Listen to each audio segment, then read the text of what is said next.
Wednesday. There you hump day. It's fucking the day of the hump.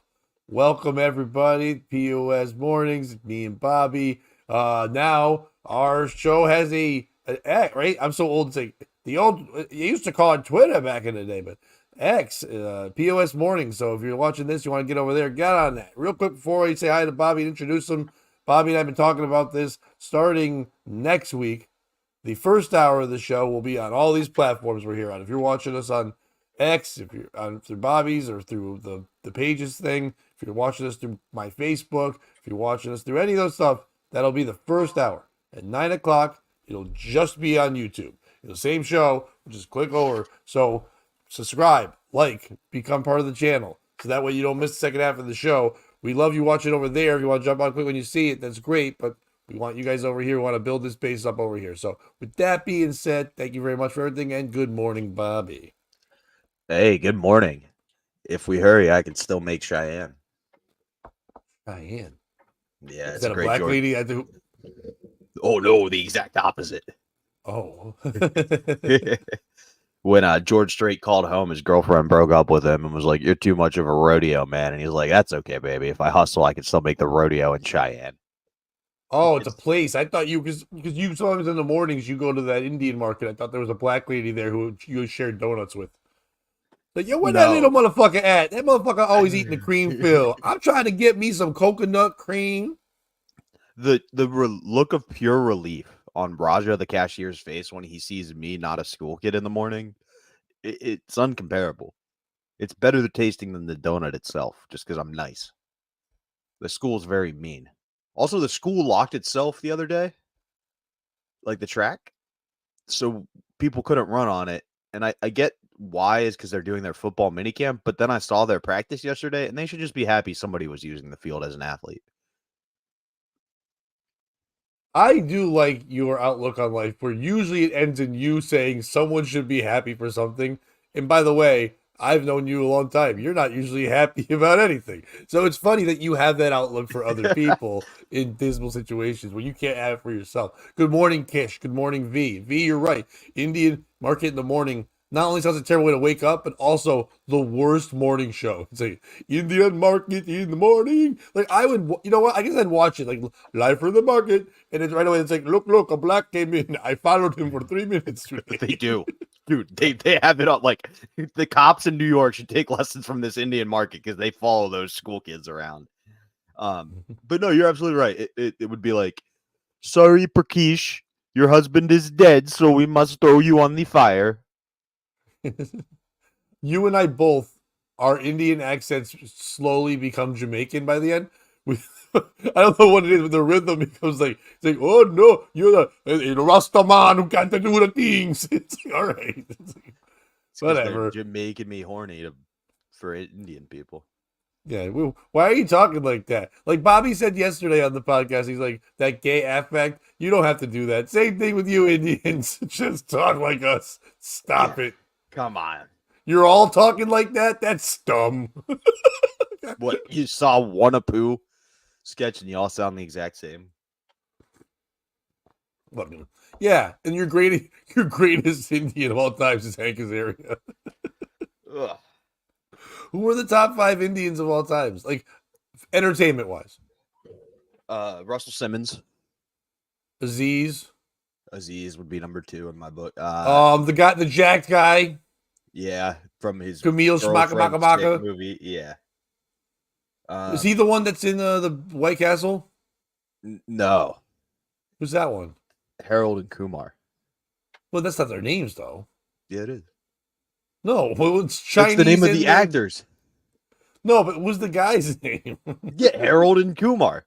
Kumar's the Indian guy. Harold's the Chinese one. No, isn't that their like Bill and Ted's Excellent? I thought that was just Minority Bill and Ted's Excellent Adventure, and that's not their real name. It's Keanu Reeves and the blonde guy. Yeah, but they're white, so they can remember new names. The Indians, you got to just keep one name for the director's sake. He can't keep yelling, "Hey, Indian man." Did you ever hear that interview about somebody was talking? I forget who it was. Somebody who'd worked with Tony Danza, and they were asking about his acting, and he was like, Yeah, Tony Danza had to only play people named Tony because every time they would say a different name, he wouldn't turn around. Yep, it was Nick Mullen. I know the exact interview. Okay, that's what it was. I knew it because he was was something on it. nuts. You ever notice his name's just Tony? No. Okay, that was a comedy thing. No, for real. Like a real actor who worked with Tony Danza was like, when he would go for auditions, he would be like, "Well, the character's going to be called Tony, right?" And he started putting that in contracts and things because like he's just such a bad actor that they'd have to. If they said Tony, he'd go, "Yeah," and he would do his thing. But if they didn't say Tony, like Steve, he wouldn't realize it was for him, and he'd be like, "So like, fuck it, you're Tony." You're Tony in Taxi. You're Tony in fucking, Who's the Boss? You're Tony in the garbage kicking, field goal licking, son of a gun, whatever the fuck that movie was. One of my favorites, Garbage Can Kicker. Garbage Kid. But the name of the movie was ridiculous. Fucking lever that wouldn't work, but somehow he can hit field goals at the perfect angle. Yeah. Oh, you're right. M. Night Shyamalan Ding Dong is definitely up there ahead of some of those guys. Ooh, I didn't think about that. Yeah, he would be up there. What's the Slumdog Millionaire kid? Kumar. Okay, good for him. You know what? I like that he took his money, moved to America, and became a film star. That wouldn't even make me mad. And then for somehow ended up working on the Biden administration. Not Biden. Who's their Obama? Who's their best woman? Oh, fucking Mindy. Mindy would be up there. I got to be honest. Remember when everybody was telling us she was funny? It was like a whole year. Oh, she's fucking great. She's on that other show you hate, New Girl. You know that show with like it should be called Two Homos, a Wayne Brady and a lady. It's like, but now we're calling it New Girl. She was that. She was The Office, and then she had her own show where she was like, "Hey, I wasn't annoying enough as a side character. I'm going to take that annoying personality and then make it 30 minutes worth of just making you want to puke." You know what her new show is called? No, tell me. I do remember this because it was the dumbest name ever. Because she was Mindy, and it was a project, so they just called it the Mindy Project. That's a name that's going to get me to fucking pay attention to your goddamn show. Oh, good, you're the Mindy Project. Great. So Mindy's allowed to do it, but Kumar wants to go to White Castle, Pat, and it's a problem. That's not his real name anymore. He was the health advisor, Pat, to the Obama administration. He went to Kumar, got hired by Dr. House, and then started working for the national government. When is she hot? Oh, I thought you were going to say, when was he working for the government? Be like 2008 to 2012. No, come on, V. Get out more. That's not. Ugh. I don't need to yuck a lady. That lady was yuck. That lady looked like a toad. That's not a good time. The new girl lady, who's her best friend, not Mindy, is actually Zoe Deschanel. Zoe has a best friend who plays like a supermodel in the show that dates one of the gay guys that she lives with. That girl's kind of hot. I don't think she's Indian. I do think she's Middle Eastern, but I don't think she's Indian. Now we're gonna start mincing hairs. Yep, for doing it. Overly curly beard hairs. She wasn't hot when she was younger. V, shut the fuck up. They don't age well. Zoe is hot. No, I don't. I think she's cute. I wouldn't go hot. The same way I listen, but cute in a really good way. Like what's her name? Fuck. Now I'm gonna say her name. Who's the Anna Kendrick? Okay. I think she's pretty. I think she's attractive. She's cute, but she's not hot. I didn't like her OCD how she always had to clap that cup whenever she sang. Well, she always was looking for that other girl to share the cup with.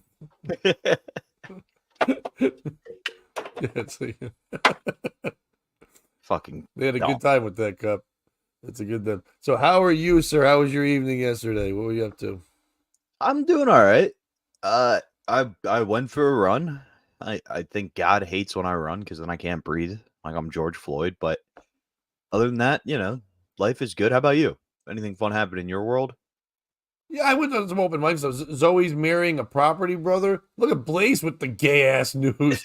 We're getting new reporters all the time. Breaking gay news. Why does Blaze know this? Without giving too much away from Blaze's life, there's a chance that financially he was also interested in Zoe. Wait, Like you they could may have just been buy her? no, but they may have been running in similar circles. Like I would imagine Blaze has outbid the Property Brothers on a couple of assignments. He's a property mogul. Okay, yeah, great. I know I've competed with people for like comedy spots and things like that. I didn't know their dating life because I'm straight.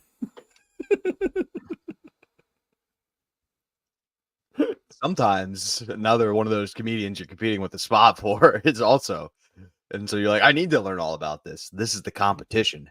This is the Why would you? scouting Good report. morning, Stormy. How are you? You don't, dude. Okay. Why would you ever need to know any of that? I know so many comics. That's all they talk about. Like yesterday, the mic. Anyway, I'm talking to other comics, and they're all telling me about this person that before the show, and I'm like, "Do you guys have 5 minutes?" And they're like, "What?" And I'm like, "Your focus is fucking crazy." So I just real quick, you guys open night. I was a bit of an asshole at the open mic last night, and I should admit to this. I was a touch. I went to 2 mics, but the first one I went to, there was a young comic there, and he's a nice enough guy. He's kind of nuts, and I've talked about what he did before on here. Remember, right? A couple weeks ago, I talked about the comic who was in the contest at Last Comic Standing, and he put a stool on his head. I do. Okay, Put stool on that my head. guy's Don't call me a stool head. right. That guy's been known to do the stool things, that whatever. So I get to the mic, and I'm just chatting with a comic I haven't seen in a while, Mike Massaro, who's going to be opening for both of us on in Weathersfield at the end of the month. So I was like chatting with him, talking about the show, and I'm like, I'm excited about it. It'll be fun. And this other young comic comes up to me, like he's a nice kid. He's newer. He's got like a little stutter. He's kind of a bit autistic, and he walks up kind of weird. We've been friendly, and I kind of know who he is, but he can't. He just taps me and he whispers in my ear, and it was weird. He's just like, imagine that Mike, the guy I'm talking to, is a beautiful woman. And I like, what? And then Mike said, what do you say? I don't know, he fucking, and I can see behind him is this guy, Tyler, the one who puts the stool on his head and does weird shit. And I was like, oh, it's fucking you. I go, and he goes, and the guy goes, he goes, how'd you know I said it? I go, because he wasn't funny. So everybody was kind of like, whatever. I'm just being a dick. I'm not being an asshole. I'm busting balls back. You fucking had a guy whisper in my ear to look at a man gay. So I'm like, okay, I don't know what's happening here. But then he kind of like just kept like being weird and odd and just straight like normal. So when I went up first to do the mic, and I had one thing to work on. So I tried to work on the thing. I do that, and then I was like, I point to the kid, and I'm like, hey, dude, next time you're in a contest, maybe just do your jokes, not put a fucking stool on your head, fucking put your shorts down over your legs. I go, and I told the whole story of it. I was even saying like how I was sitting with another comic, and it was Mother's Day, and the guy was like, he was just trying so hard. He's like, my mom's dead. Like he even said afterwards when I was done my set, he's like, I don't think I ever said that. I'm like, you absolutely did. And I'm sure, he goes, my mom's not dead though. I go, yeah, dude, you lie about everything. Like you try so hard for attention that you're just yelling out things for jokes. And you don't even remember what you're fucking saying.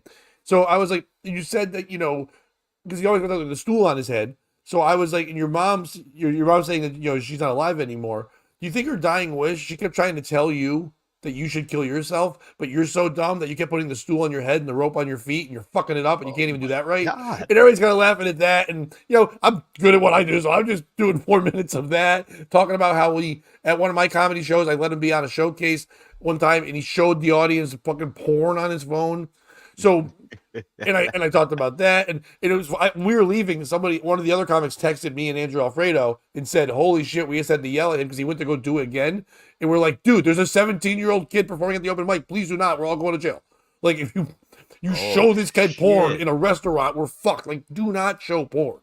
And I saw that he tried to tag the kid tries to be funny. He tried to tag me in something and said, in my stories, he's like, Pato showed porn to all these people on his phone at a comedy show and tried to blame it on me. And I was like, do I even yell at this? Or do I even say to the kid, hey, in reality, it was the only time ever this place I put a show on at, a showcase that I let you guys perform at, came up to me and said, this guy can never come back and we can't have shit like that. I could have lost a room where I make money because this idiot can't write a fucking joke. He thinks it's funny to show people porn on his dumb phone.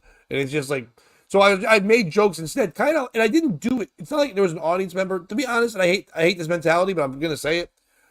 I wouldn't have done it if there was a female comic in the room. I wouldn't have made, even if he's not.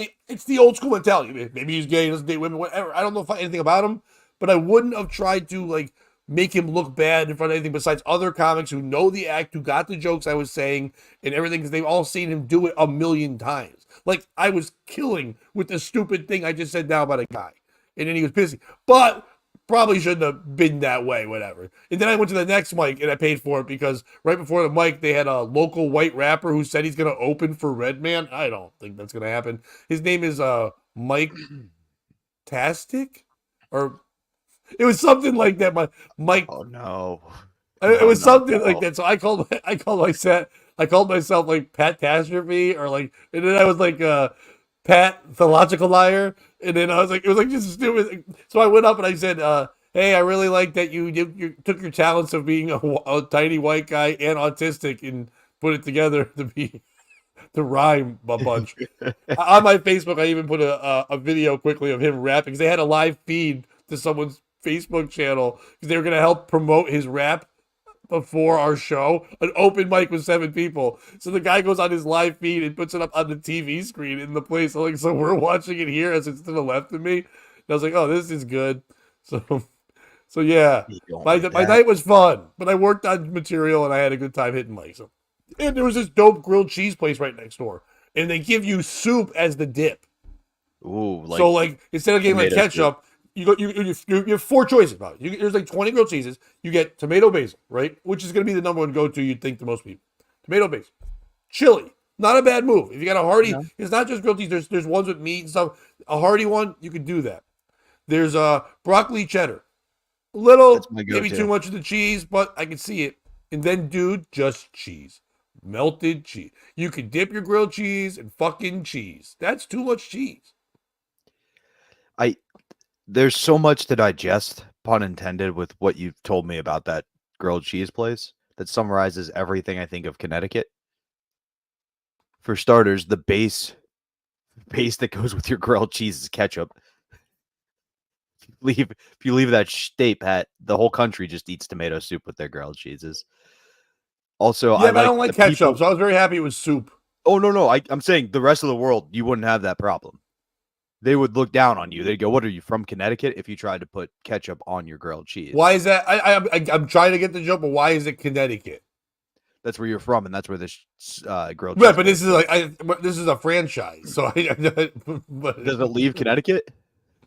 Yeah. Oh, okay. I don't know. I'm just saying. Dude, I'm guessing there's a lot more bougie grilled cheese restaurants in like the West Coast than there is in Connecticut. You know what I mean? Yeah. No. This was the focus that you personally. I understand. And I'm not trying to defend Connecticut, but you constantly go with this like bougie rich thing. Dude, I was in an area that there was 4 shootings at this open mic. The grilled cheese place there's nothing fancy or white about it. I was the only white person in the grilled cheese place. The woman who served me grilled cheese looks like she won 4 Kenyan races. You know what I mean? There's nobody white in this place. I'm not saying. I think you're misunderstanding what I'm saying here. I think it's the opposite of bougie. I think it's trashy. The soup? No, the fact that you were surprised that soup comes with grilled cheese. No, it's not. But no, because you're not getting me. It's not in a bowl. It's not in a bowl that you can eat the soup. It's the dip like ranch. No, but it's only coming in a small thing. No, that's what I think is weird. Like, why would you want soup in just a dip cup? I'd want soup. Why would I want a shot of soup? Who the fuck does shots of soup? You don't go to a bar and ask for a shot of fucking pasta fagioli. You just fucking do a shot of booze and you go eat soup when you're sad afterwards. I guess that makes sense. It was fucking. It was $12 for the sandwich I got. And they came with the soup and like a little thing of barbecue chip. The cheapest sandwich there, I think, was $10. Oh, that's bougie. And they had dessert sandwiches, and they had all. And the whole street, even though the street has nothing but crackheads and people with AIDS, they were celebrating Pride. They had a rainbow grilled cheese. Well, I mean, I was not going to try that. They have AIDS. They didn't have AIDS grilled cheese. Nah. I apologize. I didn't mean to derail your momentum. Just every time you're from incest Pennsylvania by ways of fucking buttfuck Tennessee. And then you always shit on Connecticut. Yeah. We don't fuck our cousins. At least you have 2 cousin fucking places. Yeah, because your cousins are too ugly to fuck. I've been to Connecticut, dude. Which one part? And it's better than anywhere you've lived. No, took me 30 Oh minutes God, to get yeah. a tuna sandwich from a Subway. Per capita, people, rich people move here and they move away from where you're at. They thought they made it when they come here from where you're at. And it took them 30 minutes to make it. It being my tuna sandwich at Subway. Not the best people in the world. This, if you're Right, but asking then why they I don't moved like here. Connecticut, it has everything to do with that 30-minute sub at Subway. It's called You're not- fast food for a reason. You're not getting called out of the fucking shit minor leagues for making tuna. You better make a better shit. You better have a soup dip, asshole. That's what you need to have to move out. That's how that Kenyan girl made it. Definitely possible. Connecticut may have some pretty ladies, V, but they're all very close to other states, like just across the border. You know, the middle has good ones because that's where our methadone clinics are. Okay, I didn't think about that. All right, Yeah. that's where the clinics are. They are literally in Middletown, and that's the middle town. That's pretty brilliant. In Middlesex County. Because we just like to tell you where shit is. It's in the fucking middle. We have blue ball, intercourse, all those fun states. You don't have blue ball or intercourse. In Pennsylvania? Intercourse, Pennsylvania? Intercourse, Pennsylvania. Intercourse, Pennsylvania. Where? Pull it up on a fucking map. Where's Intercourse, fucking Pennsylvania? Intercourse, PA. It's Don't right show by- me anything gross though, because you know what I saw on fucking and I wish I had to go through it about was it like about 6 months ago? So I hope it went well for him. But I saw on fucking X, Twitter, whatever the fuck it is, that Bob Levy had a colonoscopy, and someone made a picture of Bob Levy's head inside an anus. And I had trouble. I had trouble sleeping. It's a fun art thing, but like I wish him well. I hope it went well. But Bob Levy's head being the corn coming out of a poop hole is not the thing I need to see. No one needs to see that. Oh, you're showing me an actual map. Yeah. I can't fucking see this. So we zoom out, right? And then we zoom in. PA. Right. Intercourse? into Intercourse, Pennsylvania. All right, let's do real things. Yeah, let's do a real story. Hopefully none involve the National Train Museum of the United States, because you're not gonna like where that's located. It's Intercourse. The National Train Museum? Yes, and I'd like to think the pun is there on purpose. Oh no, we have because in Connecticut we have the what's the thing that's in San Francisco, but for some reason it's trolley. Homeless the people. National Trolley Museum, not gays or AIDS. The National, not shitting in the streets. No, none of those things. The National Trolley Museum is here. Ugh. That's It's in East Haven. Do they even have a lot of trolleys in East Haven? No, there's none. what's I don't even ironic, think there yeah. ever was. It's just it's by the green kind of to the left. You can just walk over there and see it. Yep, Stormy likes it. Trains and Intercourse. Bird in Hand, Pennsylvania. Terry, that's not real. Bird in Hand. Good night. That's the place. That sounds like a Native Pennsylvania has American all guy. the craziest names. Did you see Linux's big faux pas yesterday, where they tweeted, "Most trains run on me. Most trains get run on me," and Who then they said had to be that? like, Linux, the official Linux account. And No, then I somebody didn't was see like, it. "I'm from Lithuania." Sorry, I didn't understand the English implications here.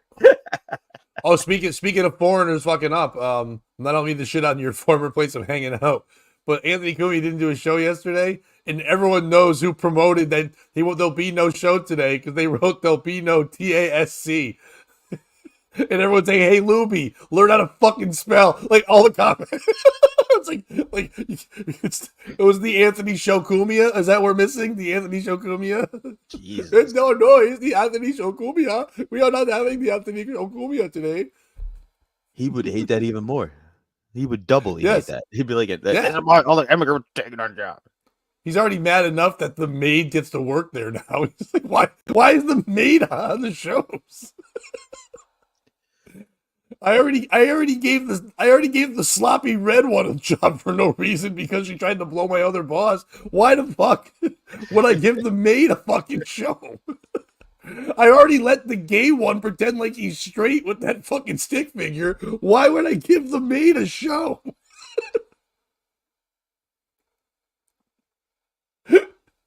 No comment, Bobby. Brr, brr, brr. All right, let's do some stories. I'm just You trying to can't- no, take you the high can't. ground. No, you can't. I'm singing that in a good way. You can't do no. You can't comment. Let's do some can. stories. Yeah, you can say whatever you want. I'm not gonna stop you. Why would you give the maid a show? Iowa has a town called Climax. It's kind of fun. Yeah. As a kid, I always thought Hell, Arizona was hilarious. Go to hell, like, as a kid, it's a good 8-year-old joke. It's a brilliant 8-year-old joke. That's killer. You should go to hell, Mom. What? What do you say? Hell, Arizona. It's nice. When hell freezes over, and then you show them a picture on Christmas, and you're like, "It's 31 degrees in hell, Mom." Yeah, and you should go to Buttfuck, Idaho. Like, wait, is that a place? Yeah. Yeah, there's this bar there, and boy, they do not like it when we call it buttfuck. They hate buttfuck. There's no buttfuck Fridays, but they also said every day's Friday when you're here. Am I going first? Sure, you can. I've got something Okay. you want to do. You like parties? You like parties that get turned up, if as they say in the kids' moves? I mean, sometimes, yeah. Who doesn't like the occasional turning up on a Tuesday? Every neighbor of these people. Thank you for boy. leading the story, Bobby. Neighbors fuming over rowdy Wet Dreams themed pool party that drew hundreds in Tony Hood. Residents of a is that they say Shai, Maryland neighborhood were left fuming after a raucous pool party seemingly drew hundreds of revelers to their streets for a hours-long booze fest. They put it on Eventbrite, and they called it the Wet Dreams themed pool bash. It took place at the Stapleford Hall, $1 million brick McMansion listed on Airbnb and all that shit. If you went out the side door, it was beyond decibel acceptance level. Mindy Farber, another Mindy of Rockville, said about the gathering. And there was one. It was not immediately clear how many people attended the party, but local officials told the reporter of the story that at least 1,000 people may have dropped by for a taste of the action. A Nextdoor video. Is that porn? Nextdoor video? That sounds like porn. That would be a good porn company. I think it's the Chinese version of Ring doorbells. Oh. But you just spy on your neighbors. Door? Oh, hello. I can't. That's the commercial. You go, knock, knock. Ooh, hello. And he's just yelling, where the fuck you order food, and then I come with food. You not here for food. And then they go, are you having problem with right people answering the door? Here at Nextdoor, we see you all the time. We look into your window. From a window to the wall. Is your neighbor committing violations of our social societal code? Would you like to snitch on them? Then get Nextdoor, where you can spy on your neighbors to earn your own social rewards. Nextdoor, we have a happy ending for you. For everyone who signs up for Nextdoor, we jerk off your penis. Come meet Robert Claft. Someone's like, you didn't have to say jerk off penis. They know what it means. He's like, sometimes you gotta tell these stupid white people what to do. It's like, the camera's still on. I'm like, oh, It's calculus. The cameras are on. It's Nextdoor. He's watching us. No. But Nextdoor video provided to a local outlet showed what looked like dozens of cars lining the quiet street on the night of the party. And you're thinking, Pat, this isn't really a great story, loud party, whatever. There's a quote in here. I wasn't going to use this, but there's a quote coming up pretty soon. So I'm just letting you know that's why I'm doing this. Our house wasn't shaking, but you could almost feel the sidewalks. It was almost an earthquake effect, and there were fireworks going off for an hour. If they fell out of a house, it wouldn't have been it would have been a major fire. So like they're saying, like, hey, there's hazards here. You know what I mean? Everything that's going on. It wasn't insanity, but it did feel like if you didn't know what was going on, you thought like there was an earthquake or something. But it was Linsanity. Oh no! Oh, hero, Nextdoor. Kobe Bryant, why you brush me off? I could do the pray. There were people screaming during the course of the music. You know what they were screaming, Bobby? We want sex. Close. Where are the whores? I didn't realize I was at a party in Rockville last night. I know it's my saying it's a opening lot line. of people. I know they're saying a lot of people. In my heart, I hope it's one guy. And he's just sitting there and he looks kind of like Stavros and he's just like, where are the whores? I thought we were getting whores. Great. Food's great. Drinks are great. Whores? I thought that we ordered whores. We had a dude in college. His name was Abe. and he was very tall and skinny, and he had graduated like 2 years before I got there. So all that was left of his memory was like caricature that all the brothers had painted one year, and his just said, "Where are the white women at?" So we were all like, "Oh man, this guy's gonna be awesome when he shows up." And Abe was white, by the way. So he came back for homecoming party. We're like, "Here comes Abe's signature line." He screams, stops the music. "Where are all the white women at?" And we're all like, "Yeah." And then he's like, "Get out, because I only like black bitches." Complete plot. Oh twist. no. Were there black bitches there at all? No. Well, they don't like him then. Well, I mean, his Um, wife. His wife was Oh. black, but other than that, Oh, she was a black bitch. yeah, I mean, she was definitely a bitch. Well, I'm saying, like, she must I have can't liked confirm the part of color of that. her skin. She's like, I appreciate the loyalty to the black part, but the bitch part you could left out. Well, and I think I've said this before. It was engineers, architects, and scientists. So how do you think the Chinese would have felt? Engineers. No, that's the point. There were no engineers. That's a real engineer over there. I get it, Bobby. That's what they called them. That's why it was called the Underground Railroad, because it was run by engineers. There you go. And here it was. I thought it was because that bitch got hit with an iron, so she looked like a train. Are the whores next door? They could be. You could be there nevermore. I think Stormy could be a rapper like that guy at the comedy show. Probably better. More than 7 people By the would way- show up for Stormy. The person who was being interviewed and said the person was yelling, "Where are all the whores?" The next thing they said was, "It was very provocative." I don't think that's the right word for it. I know that provocative you can use in sexuality and things of that nature, but provocative kind of means there's a little bit of subtlety to it. It's a little bit of like class, something like that. It's like it's very sensual. Yelling out, "Hey, where's the fucking horse?" is not provocative. Also, like, if it was provocative, it would imply that there were whores there. And they Well- would have been in such a no. I'm saying, and they would have been in such a number that the young man would not have had to yell, "Where are the whores?" He would have just walked out and been like, "Here are the whores." That would have been his yell. Maybe he has like a improv group, and that's what they do. Then I He's felt, like, I know who "Where are piece the of whores?" shit- They go, "Here are the whores. The whores are here. They're coming through the door.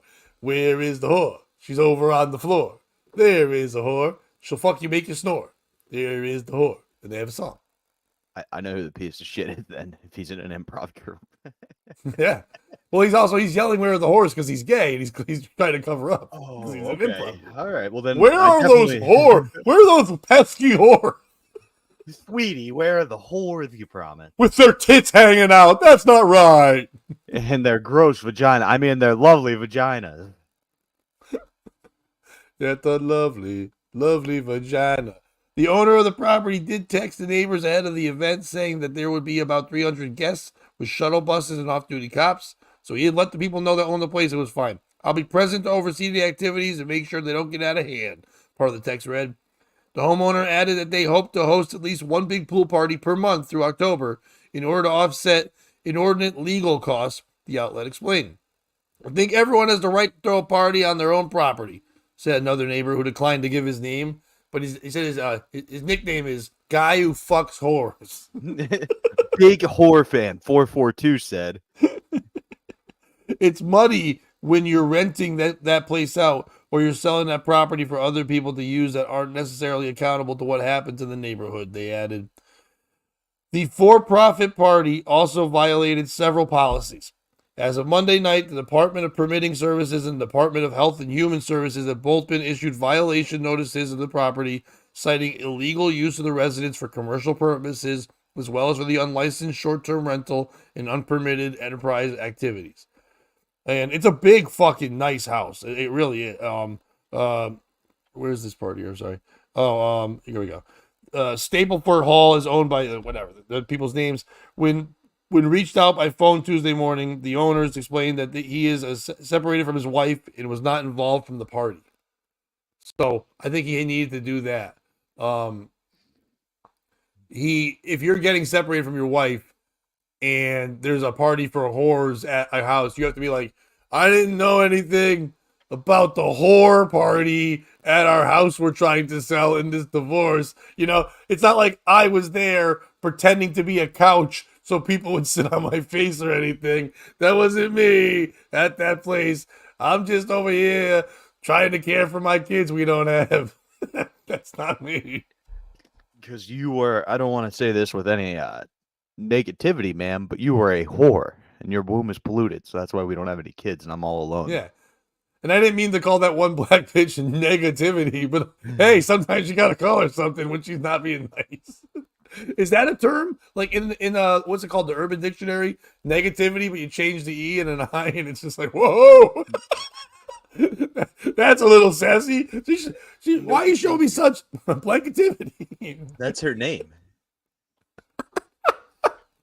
You ever see that clip where Shaquille O'Neal is fucking shouting out one of his kids for their birthday, and Charles Barkley goes, "Why all your kids got messed up names? Don't any of your kids got regular names?"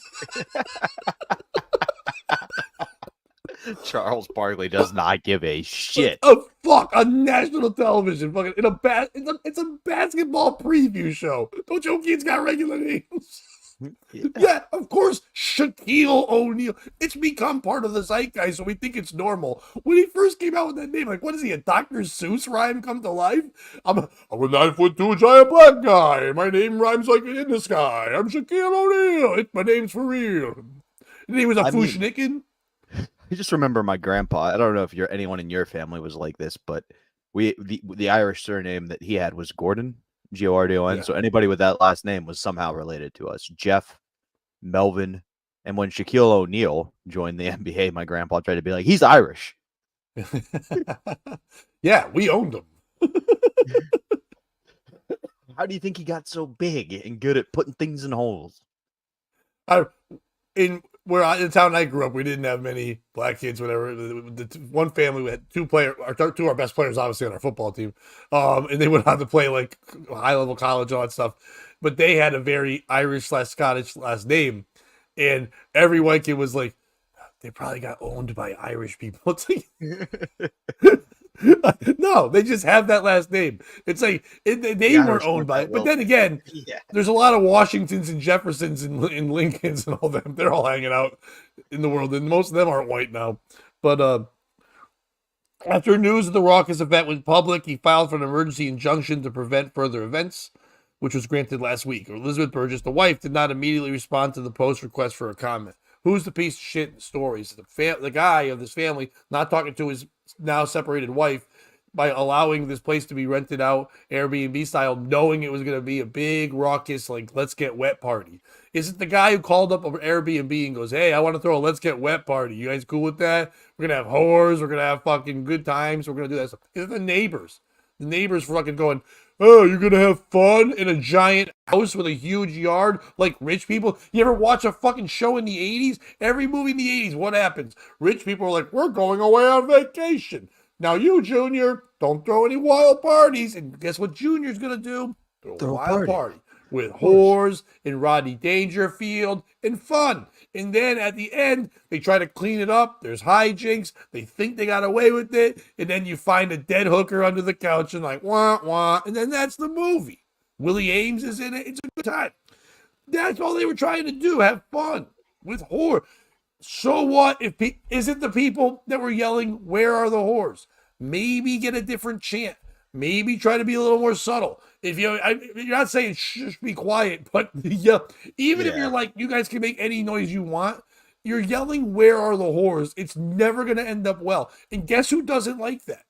The whores. They're like, yeah, we know our job and we know what we do, but you don't have to be so blatant at it. You know, when you need a janitor and you go, "Get over here, janitor." He's like, "All right, I'm still Steve. You don't have to call me janitor." You know what I mean? Just because I clean up goo like the whores do, we have names like Tiffany and other Tiffany and third Tiffany and Mindy. So that's who we are. Why? Cindy with an I. Like, why are you here? Who ordered the Indian lady? What the fuck? Why, as in you are not a whore? That's what I'm looking for. You're not allowed to be a whore. We have to kill you, put a burqa on your face, and you have to get fucked through a hole in the sheet like a Jew. Anyway, throw you on the fire after your husband dies. The piece of shit for me, Pat, the neighbors. The fucking neighbors. The ones that complained, because there was ones that didn't complain. So, yeah. That complained. Like, just let people have a good time. If it's the husband trying to get back at the wife, that's a little sad, but it's not enough to make him a piece of shit. It's his property, and he's trying to offset the legal costs of the expensive divorce. He said it in the paper. you shouldn't yell "Where are the whores?" But that's also so far from some of the most offensive things you could yell that it's like, be glad they weren't yelling other things. You know what I mean? Like, he could have been, Yeah. "Where are the ends at?" He could have just yelled that. That would have been a Engineers. real engineers. Yeah, exactly. But not said engineer. You know what I mean? That would have been bad. But also, like, your neighbor's having fun. You're rich. You have enough property line. Don't stress about it. You know what I mean? It's going to be once a month. Plan accordingly. You're rich. Go to your beach house in the Hamptons.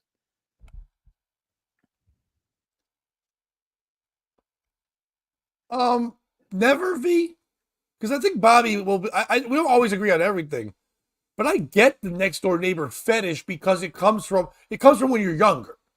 You know what I mean? That's what because you don't know the whole world. You know what? If you guys are younger, maybe because you can see everybody in the world on the internet, but like, goddamn, No. when you weren't allowed to go many places and there was an older neighbor or something like that, like if you were like 14 and the neighbor girl was like 19 or just got out of college, that was the hot girl to you, no matter what she looked like, because that you didn't really see someone that age, like a real like, woman was kind of near your age. You know what I mean? So Yeah. that was the one that you'd get excited for and want that. But even I think when you get older, I think if you're like an older married guy and you're like, well, my life's over, I can't go out, my wife will know, but you could sneak next door and fucking finger somebody. So that fetish is there. You're just like, maybe I could do that. So I think it's more about not that the person is hot or things like that. It's the availability and the secrecy and then the kind of like you're fucking up a whole neighborhood. You're like ruining everything. If you do this, you guys get together and there's a close neighborhood, you just fuck shit up. Oh, I would fuck shit up with the girl next door. No, I'm just kidding. I live next to a house of Southern Baptists who had 6 kids. 5 of the girls were like within a year and a half of me. I would have. They were not hot, but they lived next door. You know what I mean? Like, Were they like gross though? No. They were enough. You know what I mean? They were hot enough that it was still hot. You have to be pretty gross, and then you would just kind of cycle through all the sisters. Like that sentence cycled. Was there a logic or reasoning to the order of sisters? There's 5 of you. All right, Abby, you want to act like a cunt today? We'll see what Elizabeth's up to. I'm 5. No, but how old were you and how old were the sisters? So the oldest one would have been when I left. We'll go from that age because I was 12. So the Okay. oldest one would have been 14. There was a 13. There was Wait, you someone went my through age. them? You were banging hoes at Not 12? banging, dude. Just like Oh, I was like, holy shit! kissing the neighbor girl. You play Occam robbers and You were swimming in puss at 12? I was like, Jesus Christ, Bobby. no, but just as much. No, as I kids don't do. know. At 12, I did not have a plethora of 5 women to And their choose from. I dads was like fucking young Wilt hated me. Chamberlain. Fucking hands just dripping. Like, what the? No, I didn't have any. I had a crush on someone at 12. There was, oh my God. Their Damn, dads dude. fucking hated me too, by the way, because I was Yeah, Catholic. because you were and he was banging on his Baptist. daughters. Well, I tried to point out that's what Baptists do. Tried to be like, that's what you guys do. You just cheat on your wives a bunch and then get drunk. So I'm not drinking it. Let's at least look at that as an improvement. You're 12. I knew what Baptists did. No, you didn't. You weren't allowed to drink, is what I'm saying. You can't just brag about a thing you can't do. You're also not driving around the streets because you can't. All right. Do we need more points on why I'm a good guy? I haven't committed any crimes. And by the way, sometimes on this show, when a fan wants to help people out with just a fun fact, we put it up. That's all that is. I'm just letting people know that's a fun fact. Like sometimes people don't know that when they're trying to jump a car. So that's all. No. Yeah. See, Stormy, you thought this was a good man for you to eventually settle down with. And now he's plowing. Stormy, if you have sisters, if you have like Windy and Misty and Hurricaney and all them, they're going to get plowed. All the Weather sisters are going to get fucked because Bobby just can't keep himself from letting people know that's what Baptists do. Well, I mean, it was more about spreading the Catholic seed than anything. Typhoony, your sister, the big one. Tsunami. The Chinese one you adopted. Tittle Wave. I think it's title. It's not. It's Tittle. No, it's Tittle. Trust me. Fucking Tittle. Them tittles ain't waves. Partly cloudy with a chance of horror. That's a nice sister. That's what the weather looks like today out here, actually. I haven't even looked out the goddamn window yet. But the piece of shit to me in the story is anyone who's putting on these parties still nowadays. It's been done. I wish we could go back to those days. That's somebody with hope. That's somebody's like, if this party were that is the ultimate like 80s movie thought. You know, like here's the plot. Some guy's tired that the world's turned into what it is. You know what I mean? Some guy's like, I'm tired of everybody being woke. And this is, you know what we need? We need a fucking, remember those parties, man, back in the day when everybody just got laid and drunk and high. And it was all kinds of hijinks. We do that shit and the world gets together, man. We can invite the Hamas people and the not Hamas people. We can invite the trannies. We can invite the fucking grannies. We bring them all. The Iranis, all the Annies can all come to the little orphan Annies. They all come together and the world will be great. And everyone's like, nah, dude, this is just going to be weird because you're going to get OnlyFans whores. The people are going to have like contracts and shit. I don't know if you know this, but since the 80s, there's more than just some guy spying with a Polaroid. They literally have cameras on their doors. You are stupid. And he's like, no, it's going to be great, man. Rick Springfield's going to be there. Like, is he dead? Where is this idea coming from? Kenny Loggins is going to write a theme song about it. Oh, no. But it's like, it's not going to be a good time. But then, so it's this guy for thinking that this was a good idea. Do what people, you have a lot of money. You rented out this monster place. You got cash. I hear there's an island open. Rent the island. That island is already built for it. Go to the island. Don't go to the island. Go to the island. Don't go to the island. By the way, if they make a new version of Lost, it should be on that island. And it's just a bunch of little kids, and they've been raped so That's badly the end. that they're Everyone delirious. hated the old ending, so you do the new ending where it's just Epstein and a bunch of kids and Stephen Hawking plowing his limp penis into him.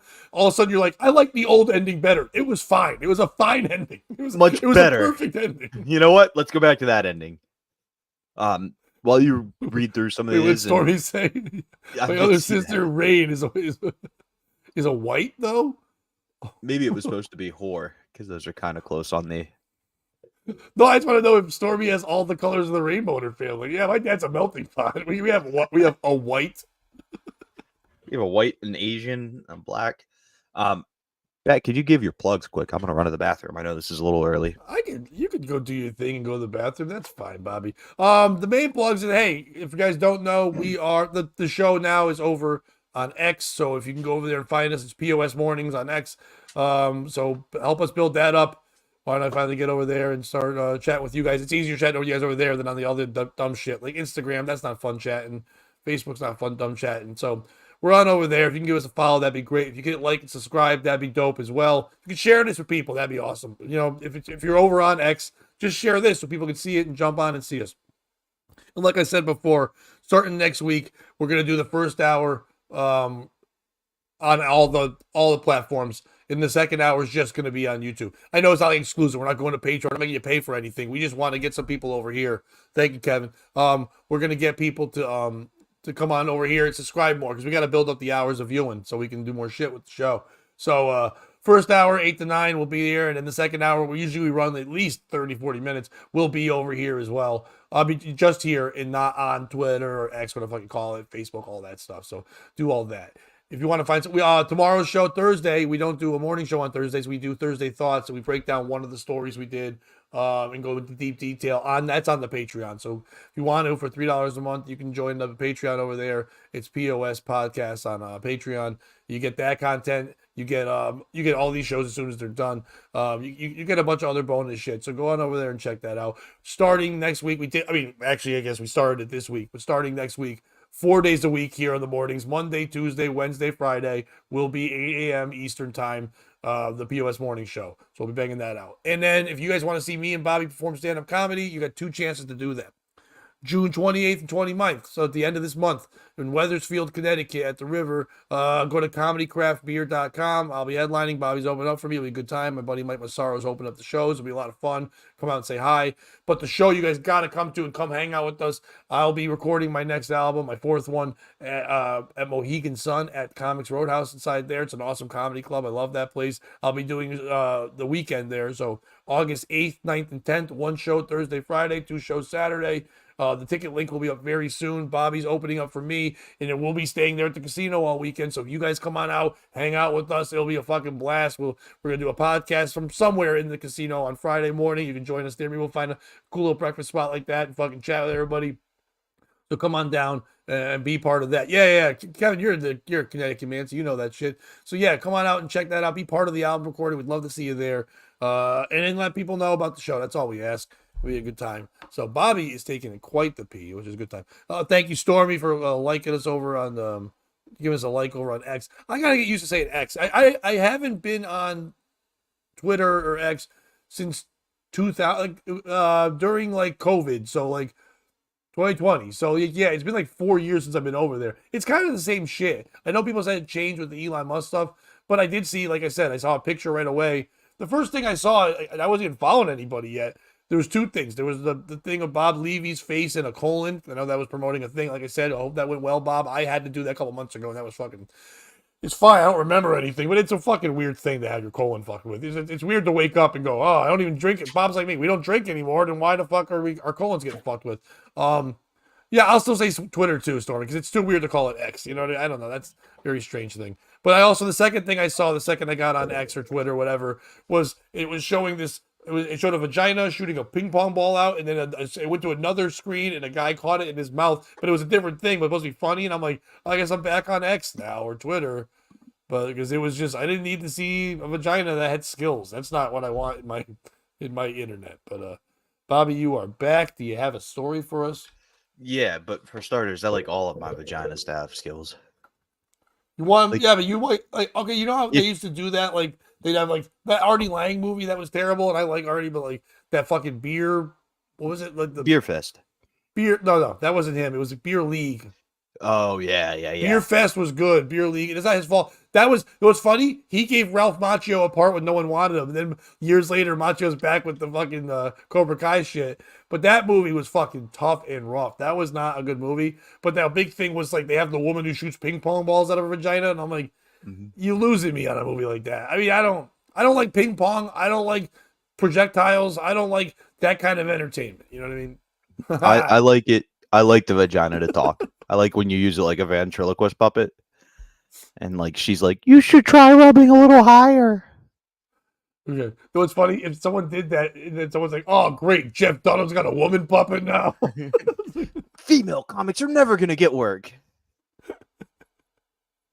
What was the thing that Pepper said? It's like, "I'm gay." What was? I am a pepper on a stick. Yeah, okay, that was honestly. It wasn't. I have AIDS. I'm the AIDS Pepper. I'm bleeding. It's my time of the month. Sorry. Dude, I saw a commercial. You know, like when you're watching YouTube and those show commercials and stuff, and they come up all the time. There's one that's for always like, you know, the pill for like in case you have AIDS and you need to go to the store or something. It's like you ever need to go shopping, but you have AIDS. Take this pill, and then you can buy zucchinis or whatever for your butt. Whatever it is, it's like they show these videos of like regular people just doing stuff, even though they have AIDS. And there's one of this light-skinned black kid, and he's just sitting on a bed playing video games. And then there's like a black guy, and he's shopping for records at a store. And I'm like, do you think those two guys knew where this footage was going? Like, I have a feeling that they were shot B-roll footage. Yep. And they were like, what's this for? It's like, oh, just black people doing black people stuff. It's like Black Lives Matter thing. They're like, wait, why are we in the AIDS commercial? You would hope that they would find real AIDS people. Well, I know they're around a little longer. If you want to find real AIDS people, you got to go to like the source. You know, you got to go like to the Africa and be like, bring us to the motherland. Ooh, that is true. Because in today's day and age, it's tough. Speaking of the motherland, Pat. Yeah. Not really. I just was looking for a segue. Did you Okay. watch Dancing for the Devil? Oh yeah, I watched Dance for the Devil. You did? Yeah, and I actually was talking. That was the thing I worked on last night on stage. Was a bit about Dancing for the Devil. Well, Miranda Derrick breaks her silence on Dancing for the Devil documentary and addresses the allegation she's in a cult. So for those of you who don't know, this rich Chinese dude named Robert hired a bunch of people. Like it started with his son and his son's friends who were all dancers, and then It turned into a church. Well, it actually started way before that. Okay. Well, then you find out that yes, beforehand he was just fucking a bunch of Chinese women, saying he was God's chosen one, and that. Well, no, he had a very cool like YouTube channel, or even before that, like a public access show where it was called like the Millionaires Club, and they would make all these young people go on the street and go, "Send us money if you want to also be a millionaire. You can be a millionaire." And then he would make them all, because he owned all these properties. He would bring them all to the cult, and then make them all work his Starbucks, or they would work 12-hour fucking days. Yeah. But on Wednesdays and Sundays, they had to go to his church where he just talked about him. This guy rules. Yeah, he's kind of the man. He also, there were two sisters. The other Derek sister left because she was like, it's a cult, but Miranda refuses to. And The her Wilkins, family- yeah, they were huge on TikTok because they were two sisters that were attractive, and they went on all the Dancing with the Stars things and stuff like that. And then once they met the cult people and all that, actually, Bobby, so you know, the thing I was kind of working out with the bit is that when you're saying here with the story, I'm not trying to ruin the story. The documentaries from the standpoint of the families who feel like they lost their children and can't get to them. Some of the people who have come out and said like they were in the cult and they left the cult, and other people saying it's not a cult. They were showing this woman Miranda. Miranda's huge on TikTok. You know what I mean? The videos are pretty cool. She's attractive as hell. The guy she's married to now, awesome dancer, and like they make dope videos. Whatever they're doing, it's fine. But he's this really good looking guy. She's this beautiful lady. They're living in this mansion. They've got millions and millions of followers. She's always wanted to dance and be famous. She's dancing and she's being famous. So, but the moms are like, they keep calling the police saying, we need to stop this. So on stage, I'm going like, hello, police. I fucking need your help. We have my daughter. She's in danger. Like, what's wrong? Like, she's with the love of her life. She's in a mansion. She has a newfound spirituality on YouTube. She's like, she's never looked better. She looks happy and healthy. We need to send a fucking SWAT team. So women, it's like hate crazy. women, Pat.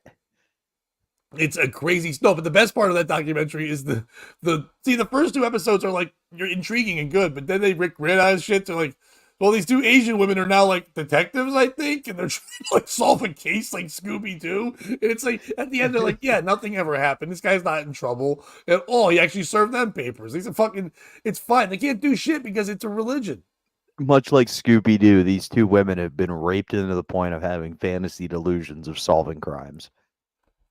He's like, and I could have got away with it too if it wasn't for you meddling chins.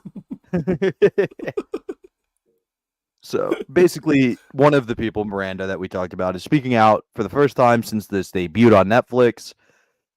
Miranda's parents and her sister Melanie tell producers that they believe Miranda is an occult run by Robert Shin, the pastor at LA's Shekinah Church and the founder of the 7M films.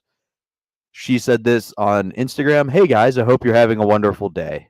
I just wanted to hop on here really quick and first of all say thank you to everybody who's been so supportive during this time. In the next couple of slides, I've included my statement of this documentary that's just been released. I can't go into too much detail because of legal purposes, but I wanted to add my side of the story a little bit. In the written statements on the following slide, she clarifies that she has seen the documentary, but due to pending litigation in which I am a plaintiff in a defamation lawsuit, it's not appropriate for me to comment on specific allegations. Though I will state, I do not condone abuse in any way. I cannot speak for anyone else but myself, but nothing happened to me. Regarding her relationship with her family, she notes that she loves both of her parents as well as her sister, and they will forever be a part of my life. However, she says the truth is we just don't see eye to eye anymore. Regarding the portrayal of her involvement with the 7M film, she says, I believe that this documentary is a one-sided story, as you pointed out, Pat. She goes on to say that Jesus gave her life, or she gave her life to Jesus Christ in 2020, and that she asked her family for space to collect her thoughts and process my new walk I wanted to take with God. My family didn't honor the space I asked for, and I saw a different side of them I'd never seen before. Honestly, it made me mad, frustrated, and annoyed that they were being so overbearing and chaotic. If you remember this girl in particular, Pat, it was a big thing that she didn't go to her grandfather's funeral with the family. That was a big part of the story that she did not go. She was going to try to go with it. She kept saying they were going to go. They said the plane was going to be going, and she was not going to be there. She ended up being there around them at the time, but wasn't. It it was a crazy thing about the family. Yeah. So Miranda actually gave her side of the story, which is they took her grandpa to the hospital around Christmas. She showed up and started praying, and people took offense to her prayers. He died later that day, so she decided not to come back for the funeral. So, Pat, who's the piece of shit in this story? Is it Robert Shin for giving these young whores a chance? Is it these young whores who go turn their backs on their family and dance for money? Or, most importantly, is it the families? Like, if you just look objectively, this girl found Christ, wants to go be with, like, it's not the worst situation. She says she's never been sexually assaulted, and she's 21. Legally, it's not a problem to join a cult. Who's the piece of shit in this story? Well, first to be clear, and I know that it's funner for the story. There's less, as you said, whores. There was way less women living at that house in Colt than men. It was more men dancers in this thing. At the beginning, it was a lot of women there, but like what Robert Shin did was with the years and years of doing it. Yes, regardless of what they're saying, Robert Shin does take advantage of people who have dreams and things. He makes them sign contracts to stuff and give away a lot of the money, but they are adults, like you said, and it is their choice. It's not Robert Shin, even though it's wrong. I've always said this. I never blame the drug dealer because the drug dealer can't hurt you if no one buys anything. You know what I mean? Yeah. The guy can have all the crack in the world. You might be like, well, he shouldn't have the crack. He shouldn't have the X crack. He shouldn't give anybody any crack. But if no one's buying crack, that guy has no business. And he has to stop selling crack. So if Robert Shin's offering opportunities to come into his church and sign these contracts, and forever he was just using them as like labor. But when he said, well, I need to convince all these people to do things and they're getting away from their families. If I find people with a dream and people that already have a setup, these girls, the sisters, and the other dancers, they already had a huge platform on TikTok. It's not like he had to do any work. He made them feel provided for, because what are they? They're artists. What are they looking for? Love, acceptance, people who believe in them. They can say, their families can say they did that, whatever. You're not running off and doing the things they're doing and screaming for the love on the internet unless you're searching for love and hugs and that nature. So he knew what to do with that. Brings them in, tells them that God's there, separates them like a narcissist would do from their families and things of that nature, because by saying in our religion, your families need to die for you. So saying you don't have parents anymore, saying you don't have a brother and sister anymore, they're dying to you. You don't know them anymore, and therefore their sins you're doing this to save them. It absolves their sins. And they're young, impressionable dorks who are told they can dance all day and do shit. And also, Bobby, for people like you and me, he's got fire fucking cameras and equipment and editors and everything. So you never have to worry. He gets you get fucking ad sponsors and all that. Now, most of the money's going back to God because you signed this thing saying that God needs the money, but you're still being allowed to live in this place. So they are adults allowed to sign this thing. Is it the parents? I get a parent. Listen, if my daughter made some weird decisions like that and just took off and didn't talk to me anymore, it'd be devastating and terrible, and I would be searching and trying to stop things. But I don't think I'd go make a documentary and then make a viral TikTok slandering a guy who, listen, if you're going to shit on the abuser's going to abuse more. The one thing that's hurting this guy, if you watch the documentary, is that there is tons of audio of his masses and what he's saying, and it all is there. It's not like kind of reading into it. It's fucking crazy. You know what I mean? Well, what he was saying to them and telling them whatever. And at one point, he was like, ignore them, ignore them, ignore them. And then he was like, then once they slandered him, it went on there and said he's molesting the women, he's kidnapping them, he's brainwashing, all this shit. He's basically trafficking. They tried to call like all that kind of stuff. And they're like, he's not really doing that. But the cops couldn't really get involved. And so once that happened, he told all of them, you know what? When we're being attacked, we go back. You know what I mean? So what we're going to do is you're not going to ignore anymore. Now go visit. Go there. But record it. Have it on. So every time she went and saw them, she goes, these are my parents. They wanted me. The ones that yelled and they hate everything. And of course, the parents are like, no, we love you and miss you. He's like, well, you weren't saying that on the camera thing, but fine. We're here now, whatever. And then everything they would do when they went home to their families was recorded for content for the fucking channels. So it's like, oh, we're having Christmas. Here's our matching of things, whatever. And so they went into this thing. This documentary was basically a couple people got fucked over by a guy. They're trying to find a way to sue him. It's not working. So the piece of shit to me is anyone who thinks that there's an easy way fucking out. You don't sign up for a fucking. If a guy says to you, "Here's the contract," how many times have you met young comics who paid people money? Or we had a guy in Connecticut named Vinny Beetle for a while was good, taking advantage of comics who sucked and said, "Listen, I have my own little comedy company. These people are going to tell you have to do open mics and do shit. I can have you open it for people." And what he would do is he would hire Artie Lang when he was down his luck, and fucking Screech, and all people like that were like were getting booked. Bam. He would pay them money, promise them money. Bam, he worked with Bam a ton. He's like he's the scumbag Vinny guy, the guy who was on the so he would get those guys involved, and he would get these comics and go, "Listen, if you want me part of this experience, you can do shows, but if you give me $500, you're now buying part of the Vinny brand." I'm sorry, Vinny Brand. Vinny's a good guy. Vinny Beetle comedy experience. We had both in Connecticut, so it was tough. Vinny Brand. And when people would say Vinny, they're like, "Which one?" They're like, "Oh, the Beetle." Oh, thank God. You know, it's like, I thought you were shitting on the good guy. You know what I mean? Yeah. So that was the whole thing. There was that you would give money, and then that would supposed to get you gigs and shows, and then you wouldn't get anything. And there was no business. He didn't have a club. There was nothing there. He just took your money. And then they would yell and complain and bitch. One of them came to me and yelled and complained on a podcast with me, and I was like, "Well, why the fuck did you think there was an easy way out? Why wouldn't Chris Rock and all these people also pay Vinny Beetle if he had the secret? This guy doesn't have the secret. He's taking advantage. It's hard work. There is no easy fuck. So if you believe in this horse shit, you're a goddamn idiot." So it's the people that got duped. Miranda, if she's happy and she's not, even if she is being brainwashed, even if this guy she's got her the most and she's supposed to speak out now to go stop these things, that's what she's chosen to do. And she's not complaining, and she's still excited about it because she's getting the name of the documentary, 7M, 7 million fucking likes. These people, they're fucking, it's through the roof, the numbers they do. She's living the life she wants. She's happy. Even if you're saying, "Oh, she can't be, she must be miserable." Well, it seems like her parents are fucking micromanaging pieces of shit, and her sister is jealous of this girl's fame because she's better looking than her. So leave them alone.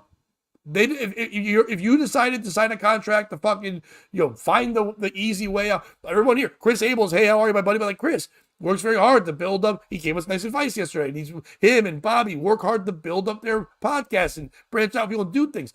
There could be easy ways out. You could like buy. Oh, never mind. Weren't you guys accused of that? Anyway, I'm kidding. It's like buying likes and views and all those things. But you could do it, whatever. But if you come, but you would, at least if you did it, you wouldn't be like, "Oh, we didn't do it. Something's wrong. We're blaming everybody else." No, you signed the thing. You went for the easy way out. I'm not saying them anymore, but just in general. So it's not this guy running a church. If you're gonna run a whorehouse, you can't run it without whores. The whore's got to sign up. No, I agree, and I would say there are, like, Chris is a great example, the Shuli Network or Your Mom's House Network, right? Like, there are good things, but look at who's on the roster already. Like, if everybody that this guy's bringing in already can do a decent amount of likes on their own, like, there's nothing, he didn't make a star. You know what I mean? Same with Vinny Beetle. He's using people who made it as a star on their own and is now, you know what I mean? So, like, well, he was only using that. Yeah, he was using that. They weren't his people, but he knew he could get them for half the cash because they needed money. Right. But that's my point. Like, if Vinny had come to you and was like, "Hey," he did.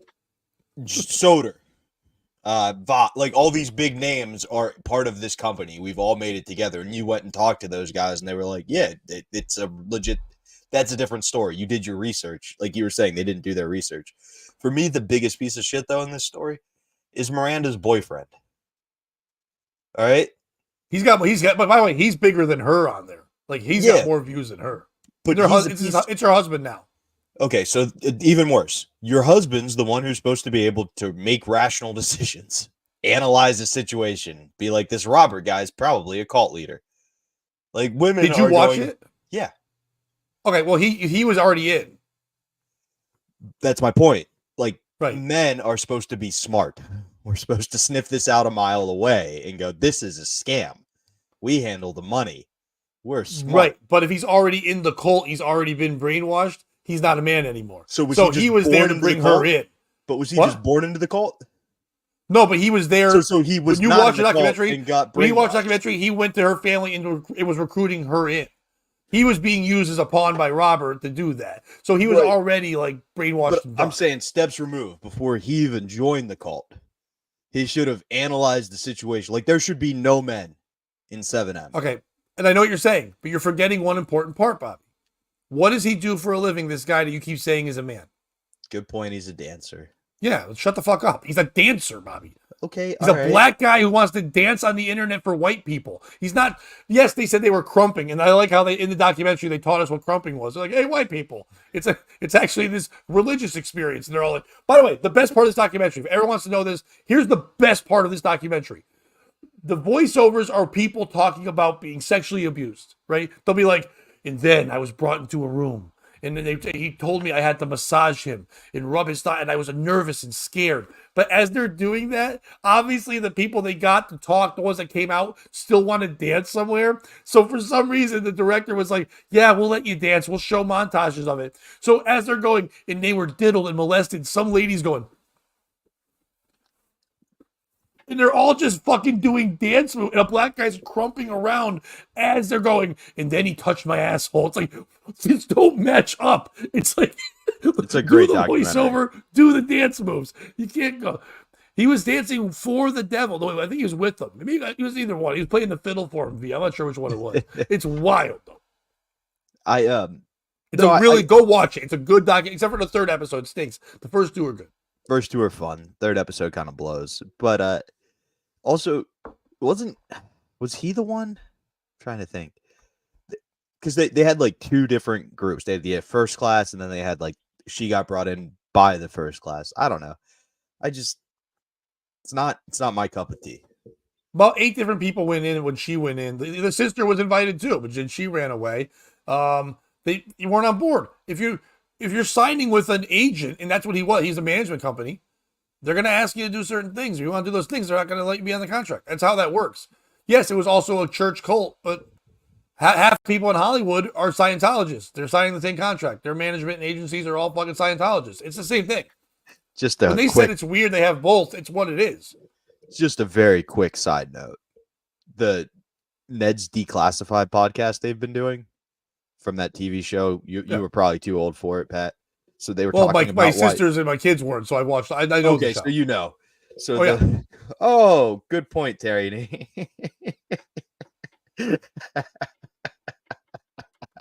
I know a lot of idiots in that pop-up comedy fest. Fucking point, Terry Nee. You really are our beat reporter, dude. By the way, before that one, there was the Bill Bellamy one. When I first started, I went to Philadelphia. So what's the comedy club there? Helium. Yeah, I went to Helium as a brand new comic. Me, and if you know John Moses, hilarious comedian. John and I were there, and I think there was one other white person there. And the judges were the guy who played Cockroach on fucking the Cosby Show, who also was on Martin. The other guy from Martin, the big tall black guy. Not Martin though. no, Martin wasn't there. The other two were there. The fat black woman that Shepherd, whatever. Yes. And then of course they kept saying Bill Bellamy was going to be there, and he showed up at the end. All day long there was recordings of that, and everybody was like, "We're all going to meet Bill Bellamy. We're all going to be stars." And it was like maybe one or two people got to be on a clip thing that went on like public access at like 4 a.m. that no one got discovered from. Years later, I know a comic who still uses this credit. Remember when Kevin Hart had one of these things where you could send in videos and go on a show and do all these things, and then people are like, "Yeah, I worked with Kevin Hart. I was on his show." It's like. Same thing. Steve Hofstetter, when he did his fucking thing on Fox, and he fucking had that like comedy live thing where they would take your clips and put it on, then he would own your rights to the clips, and you couldn't do those jokes anywhere else because when you signed it, you signed away the right to the joke. Jesus, and he had that. People are like, it was everyone's credit for a while. Every couple of years, there's someone who does this thing, and I'm not saying that Keenan is doing this to take advantage. I'm saying that the management company behind Keenan is saying we'll use him there when we can't, his name, because people will recognize it. It will get people to sign up for this thing because they can be part of it. They did it here in Connecticut. I know they did it in Pennsylvania. They're doing it all over the fucking place. The same thing with those don't tell comedy shows. These all little like cults of franchises that are getting people to say, "Don't you want to be part of the thing?" Everyone is. Everyone's part of this thing. Don't you want to be part of the thing too? A real comedian's part of this thing. I am just happy to hear that Keenan's thing moved past Jersey and Pennsylvania because I thought it was just one person using Keenan's name. Like, I No, didn't no. think it was I, actually a I've production company. I just thought it was Rich Carucci being like, Keenan's putting this on. when I was writing my articles all the time and sharing them weekly for the comedy stuff, I would share them in tons of like Facebook groups of comedy Facebook groups. So I'm still in like Arizona groups and from all over the country, and I saw all the Keenan posts, Bobby, in Arizona's comedy group, Vermont's comedy group, in like Ohio's comedy group. So everywhere around the country, Keenan was somehow traveling while still in the recording the season of Saturday Night Live. By the way, they just ended it last week. So during all that time, somehow Keenan was at all those shows, and then people were like, "Oh yeah, he wasn't at the first round. Yeah, he's not gonna be at any of the rounds." He's not at any. It's not real. It's legit. But the other person that's a piece of shit in this story, Pat, is the CIA. Okay? We've had fucking all of Congress being like, we need to ban TikTok. It's time to ban TikTok. And then you got Robert Shin. And I'm not saying that he's from the same country where TikTok came from, but he's not. I'm not saying he's not. And now he's running a call. Like, just go, bad meat. Laughing Stock Comedy Club. Where's that? That with you guys? So there's a casino in Pennsylvania, Pat, called the Granville Casino. And near it, there's a Holiday Inn. And at that Holiday Inn, there's a room that on Fridays and Saturdays they rent out and call it the Laughing Stock Comedy Club. Oh, it's like in Poughkeepsie and in Hasbrook Heights, they have bananas. Yes, exactly. Okay. But the quality at Bananas versus the quality at the Laughing Stock, I don't know if it stacks up. And I don't the know. quality of Bananas. I opened up for Chips Cooney 2 different times at Bananas. And the people at the Laughing Stock would beg for Chips Cooney. I've seen Chips act. I know what you're saying. I also got to open for Otto and George there once, so I can't pitch about that. That's the first time I met them was there at the Bananas. So, but that was good times. All right, now we'll get off the Colts stuff. Where are we For now. go? I've got some other stuff. Oh, okay. All right, you want a weird one? You want a Pennsylvania story, Bobby? Sure. I don't know if you know this story, but in 1985, there was a missing girl named Sherry Mahan. She was 8 years old at the time, from Pennsylvania. She was at a bus stop. She vanished. Well, a woman now, just last week, has claimed to be that girl, and she's back. she's back. She's back from being missing since 1985. A woman is claiming to be the long-lost Sherry Mahan, a missing Pennsylvania girl who was dropped off by her school bus in February 1985 and hasn't been seen or heard from since. Pennsylvania State Police are investigating the unidentified woman's claims that she was 8-year-old Mahan, who vanished from the bus stop in front of her home in Winfield Township, Butler County, nearly 4 decades ago. Is that anywhere near where you're from? No, that's like outside of Philly, I believe. No, it's Bucks. I don't know where Butler County is. The woman claimed Sherry's identity in a post to a Memories of Sherry Mahan Facebook group last month, which was flagged to state police, of course, because they're like, holy shit, this lady's saying she's her. We might want to check this out. Sherry was last seen getting off the bus at the stop at the bottom of her driveway just after 4 p.m. on February 22nd, 1985, according to her active missing persons case. A blue 1976 Dodge van with a mural of a skier on a mountain was seen nearby. By the way, dope-ass van. How did they not find that fucking van? That's a better question, Pat. That's the coolest van of all time. Like, this guy's like, oh, I'm kidnapping kids. I got cool shit. Like, it really is. John Mulaney has that joke, and me and my girlfriend joke about the joke all the time. It's my favorite. It's like, before DNA testing and stuff, it was like, you can do anything you want. Like, there'd be a pool of blood. They'd be like, detective, we found a pool of blood. It could belong to the killer. And he's like, great. And he goes, it's gross. Now back to my hunch. And he just walks around. Yeah, clean that up. Anybody in a van that's got a skier on it, and it's like, pull that van over. Like, and by the way, back in 75, they weren't like as quick with details and ditching shit. You could find very easily who was fucking painting over a van that had a skier on it. But they may have been involved in her disappearance, investigators say. May have? Come on.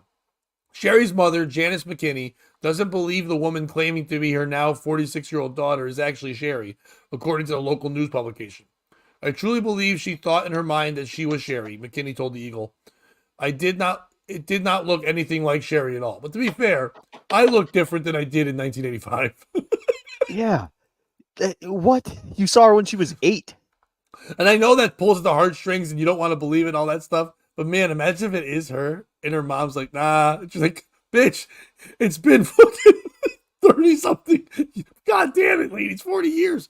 What the fuck? Oh, by the way, okay. She is the 4th woman to claim to be Sherry in the years since the girl's disappearance. A $5,000 award has long been offered to anyone who provides information that leads to Sherry and or an arrest. The heartbroken mother said she is used to seeing tips about Sherry come in around the anniversary of her disappearance, and her daughter's birthday is August, so this post in May was unexpected. In February and August, I expected craziness. This just hit me different, she told the local publication. I didn't even see it. Someone called me and told me about it. McKinney said that every time someone claims to be your daughter, it hurts, even if she doesn't believe them. If you wanted your 15 minutes of fame, you've already blown it, she said. People are mean, they're cruel, but this affects me really crazy. It's going to be 40 years since Sherry's been missing. Still, state police are working to identify the woman and are working with an out-of-state agency to try to contact her. The woman's posts have since been removed from the Facebook group for McKinney. She knows the real Sherry is being cared for, whether dead or alive. What? First of all, if she's alive, she's not being cared for. If she's dead, she's definitely not being cared for. But by the way, V, I wish I did the fake stories. You can see I'm reading word for goddamn word in this thing. But who said that she's being cared for, dead or alive? The mother said the real Sherry is being cared for, either dead or alive. What the fuck? I thought it was this crazy bitch. Like, oh, the real Sherry, I know her. She's being. I'm wearing her skin right now. Yeah, that's what I was like. We need to investigate her. I've always felt that she was okay, she said. Well, I guess you have to when you fucking lose your kid at the bus stop and then never find it again. I guess you got to tell yourself it wasn't your fault, dummy. If she was dead, she's in heaven with my parents and my brothers, who also went missing in 1985. No, I'm kidding. They're all at the bus stop. It's like, this lady's killing everyone, guys. She has a van in the backyard with a guy who's supposedly not skiing. They just got the skis out. It's just a guy. It's like, all right. If she's flying. Yeah, if she was alive, someone was taking care of her. I don't know why I feel that way, because you're a bad mom. I wish that we, every investigator who has looked into Sherry's case, could all get together and sit and talk, McKinney said. There's something somebody's missed somewhere, and somebody knows. Pennsylvania State Police didn't immediately return a request for information. Who's the piece of shit in this story? Is it a woman who's claiming to be the missing girl? Even if that is you, it's weird that you would do it in a Facebook group. That's a weird place to go. It's me. You'd think you'd go to the authorities and go, hey, I'm the missing person. You'd want to get linked back with your family. You'd want to tell us where you've been, all this shit. But instead you're like, hey, that Facebook memory, that's me when I was 7. Like, what? Yeah, I'm Sherry Mahan. What up, everybody? I'm just chilling, hanging out, having a good time. Sorry, I went out for a while to play kickball. It was a big game. I'm back 40 years later. Why are y'all looking for me? I'm right here. Right, I've been here all along, like the Sixth Sense. She's just standing there. This is the mother who's like, and I'm not trying to be a dick. $5,000 to find your kid is bullshit. Maybe it was cool in 1985, but no, that's not that much. You know what I mean? You want information on your child who you have not seen in 40. You're saying already, I don't know, saying that you know you're cared for, that sounds like some shit a serial killer says. Someone's like, I'm doing this so they can be more cared for. I'm doing this to save their souls. You feel like she's been cared for, alive or dead? Dude, she's been missing. Your child's gone. I would never think they're being cared for. I would be dead from the exhaustion of still searching for this person forever in my life. I would be every van. There'd be no one alive who drives vans. I'd be killing everyone in the van. Been gone so long that $5,000 went from being enough to motivate everyone in the town to look to not enough to get me out of bed. Like, yeah. It went from changing your life to maybe covering 2 months rent. Maybe, yeah, exactly. It's significantly depreciated. And do you even still have the $5,000? Like, well, no, maybe you got it from selling the van because you did it. Is it the police who are like, hey, listen, we've tried, but it's hard to find people. Hey guys, it's been 40 years. You know what I mean? Just say you failed. You can't find a kid. The kid's dead. What are we doing here? Or is it the people in the Facebook group who deleted her post? You're the Facebook group dedicated to memories of this girl. You finally got content. It's kind of like the people that have a Facebook group where they're waiting to see Bigfoot. Imagine if Bigfoot chimed in and was like, "Hey guys, it's me. Just I love your group. I love your work. Everything. Just want to say hi." And they're like, "Delete. You're ruining the content." That's what we're looking for. We want you. You're the thing we're searching for the whole fucking time. Even if she's lying, you keep her in the group. Why would you delete the shit? Who's the piece of shit? So, for me, the first piece of shit. Yeah, Husey, she's white as fuck. Would be Of course guy- she's white. the guy who painted his van with a skier on it and then didn't get enough attention for how cool of a van he had. So he had Yeah, to kidnap a girl van. so that it ended up in the news that there was a cool van out there. The second piece of shit would be this girl who Girl claims missing? to be. The claiming one, not the actual the missing. claiming. Well, the missing girl is my third piece of shit. So we'll get to her in a second. All right. Like this girl, go get all the tests done, and then you contact the mother, right? Like, go get your DNA. Be like, hey, Well, I she think didn't this is contact the phase. mother. She just went to the Facebook group. That's even crazier. That's my point. Like, go get all your tests done before you do that. And then the third would be the girl. You're going to school. Why are you getting into vans? It's like, you know the rules. It's 1985, stranger danger and whatnot. You know what I mean? It's not 1945. It's literally, we knew. You shouldn't get into cars with strangers at that point. Well, we don't know we don't know how she got grabbed. Yeah, the bus stop, I guess, Chris, isn't like a bus stop. I thought that too. I think it's like when you were kids and you just waited at the bottom of your driveway. It was your bus stop as a kid. It wasn't like a bus stop where like Rosa Parks was waiting to complain or anything. You know what I mean? Like, not one of those. Not a city bus stop. This is outside of Pittsburgh too, so this is pretty rural. It also reminded me a lot of that show Benedict Cumbersnatch has been in on Netflix that everybody's Eric? talking about. Yeah, it reminded me a lot of that dumb show. I haven't watched that yet, but I was meaning to check it out. I sent you two pictures, just so you know quickly. The first one is her when she was in 1985, right before that.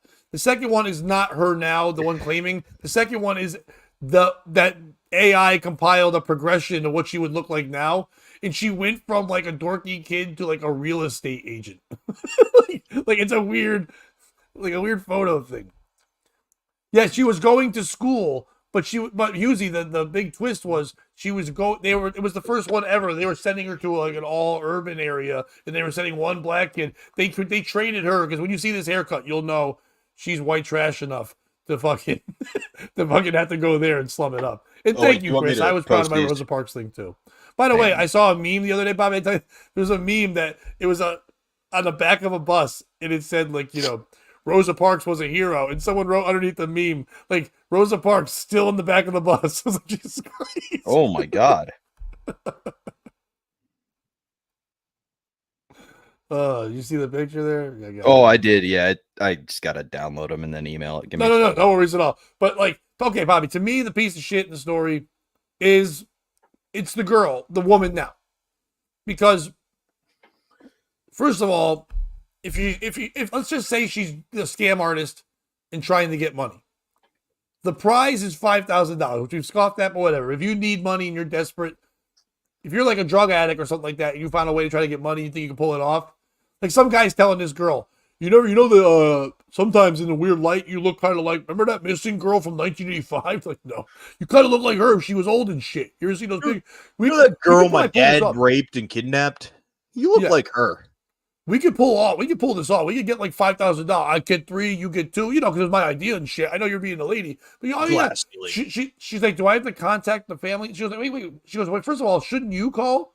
Because they said it's $5,000 for anyone with a tip or information. Why would they give me money?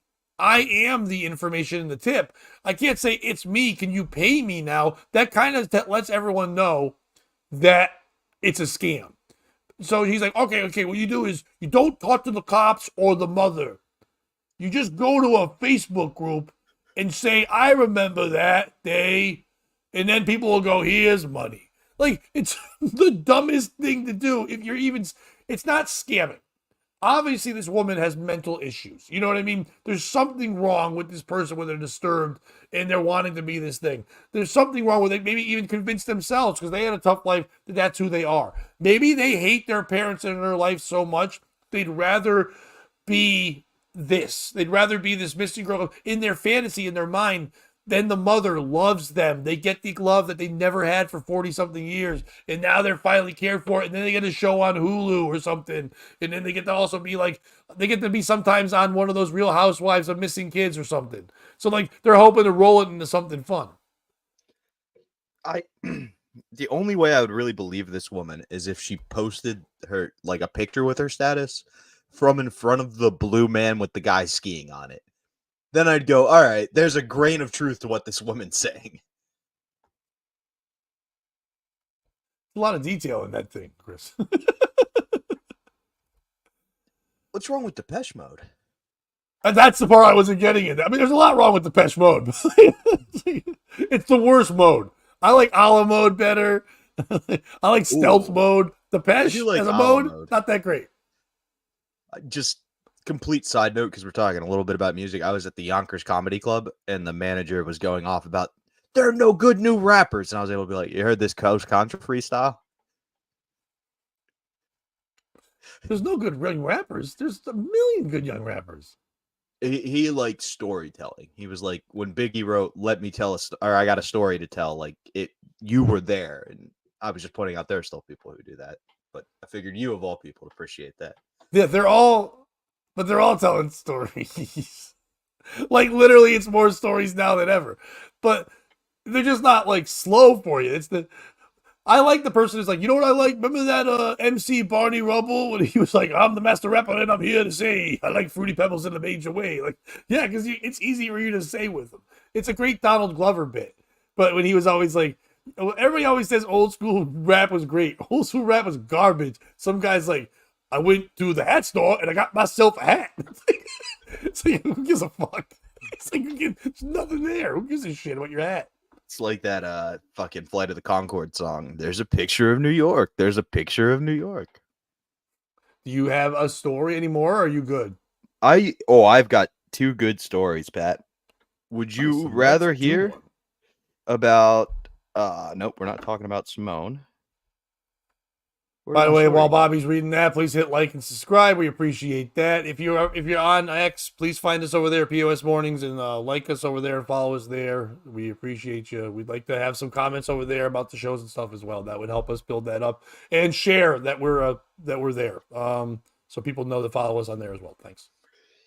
You're welcome. Bet choice time. Do you want to hear? Why'd you say you're welcome? I was thanking the people. Oh well, you know. Would you rather hear about a juror potentially being motivated to acquit somebody, or Tennessee fucking up? Tennessee fucking up.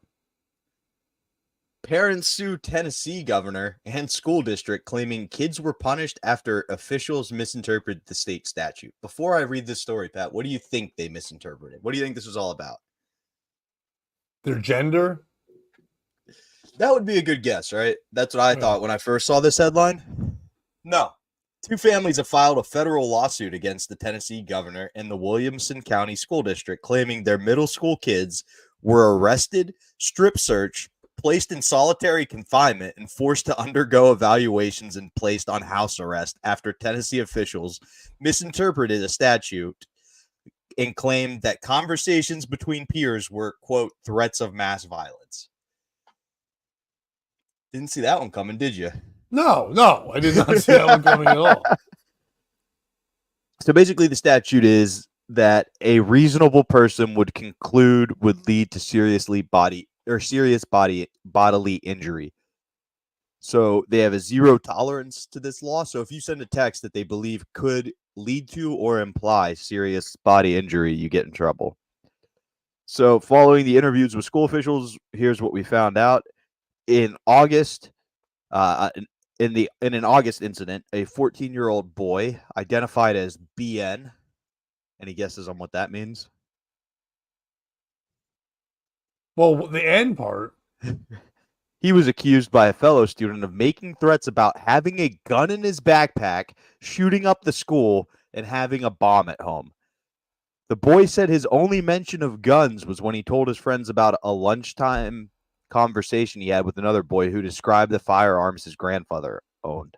Following the interviews with school officials and police, BN was taken into custody for violating the Tennessee statute. He was placed on 24-hour solitary confinement and required to strip down and change into jail attire while an adult male guard was facing away. So that's the BN story. Where's the other one? The second incident occurred on August 22nd. According to the lawsuit, a 13-year-old student at Fairview Middle School, identified as HM, was deemed a threat of mass violence. The text, which was sent in a school email group chat, said, and I quote, Pat, you're going to want to hear this, on Thursdays, we kill all the Mexicans. That's Thursdays. Exactly. No, Yeah. that's literally the argument. No, I'm According saying to you that's what most people do on Thursday. You're not aware of Kill Mexican Thursday? That's KM. Kill Mexicans. According to court documents, the full transcript of the chat showed that other girls within the chat were teasing HM for looking Mexican because of her darker complexion. After one friend asked HM what she was doing on Thursday, HM responded in jest, on Thursday, we kill all the Mexicos. The lawsuit said. HM was arrested at school, brought to a Williamson County Juvenile Detention Center, forced to undergo a strip search, take a shower while a camera was trained on her, and placed in a cell where she was questioned by individuals who asked if she had ever had sex, an abortion, or suicidal thoughts. She was suspended from school to be evaluated for mental illness. She was offered a choice of voluntary or involuntary commitment to determine if she was competent to stand the trial, the lawsuit said. Pat, who is the piece of shit in this story? Is it Tennessee? At least in one of those two situations, there was no intent for actual damage to be done. But Columbine, you know what I mean? Like, that kind of changed the game where now we have to take any threat of violence seriously because if something happens and you don't. Is it kids? Like, I get your kids are going to be kids. The minute you tell them not to do something, do it. But you know, in this day and age, school shootings are taken very seriously. You probably lost a friend or two to one at this point. Like, it happens so often around here. So is it the kids? Is it the state of Tennessee because they were the volunteer state, but how about they volunteer to give their teachers some guns and prevent the mass shootings? Or is it the juvenile detention center that has a camera in the showers? We'll kick it to you first. Well, I don't think it's any of those things. First of all, Tennessee's just doing what they got to do. Hey, you got to be worried. I know you said it's Columbine, but there's been a lot other ones since then. And also, it's not kids. You're like, oh, they might have lost friends to that. Listen, I was a kid, and a lot of new kids I knew lost friends to cancer. It's not like we didn't make fun of cancer still and call bald people chemotherapy patients. You got your kids. You know what I mean? You got to roll with the punches. It's not like that dead person's going to get mad. They're dead. Who gives a shit? It's funny to go, if you were a kid in a school shooting, I would think if you and I were in the times of school shootings, a week or two later, when some loser kid walked by, you'd be like, "You're such a loser." They wouldn't even shoot you. You're like, "Oh no, they wouldn't even kill me." Like, I'm not even worth the bullets. It's like, nope. Your body would reject them because you're too dumb to die. Like, oh man, like you'd be upset. It's none of that stuff. The piece of shit in the story are the people, and this might be kid, but not all the kids that you said. The people in the text chat and all that stuff who were doing my bits. Why are you stealing my material? Asking somebody why they look Mexican? That's what I do. On stage, I'm always like, how Mexican are you? What kind of Puerto Rican are you doing? You stealing my fucking material, you piece of shit, kids? That's my shit. And now you got better credits than me because you've got like a lineup of Tennessee shit. You're doing better than me. I don't have hashtag HM, hashtag BM. I don't have bowel movement. All that stuff, whatever you want to have there, you got. And you already have a theme night. By the way, if you guys need your Kill Mexican Thursdays to be somewhere, I talked to my friend over at the Idaho Saloon. He's got Thursdays open.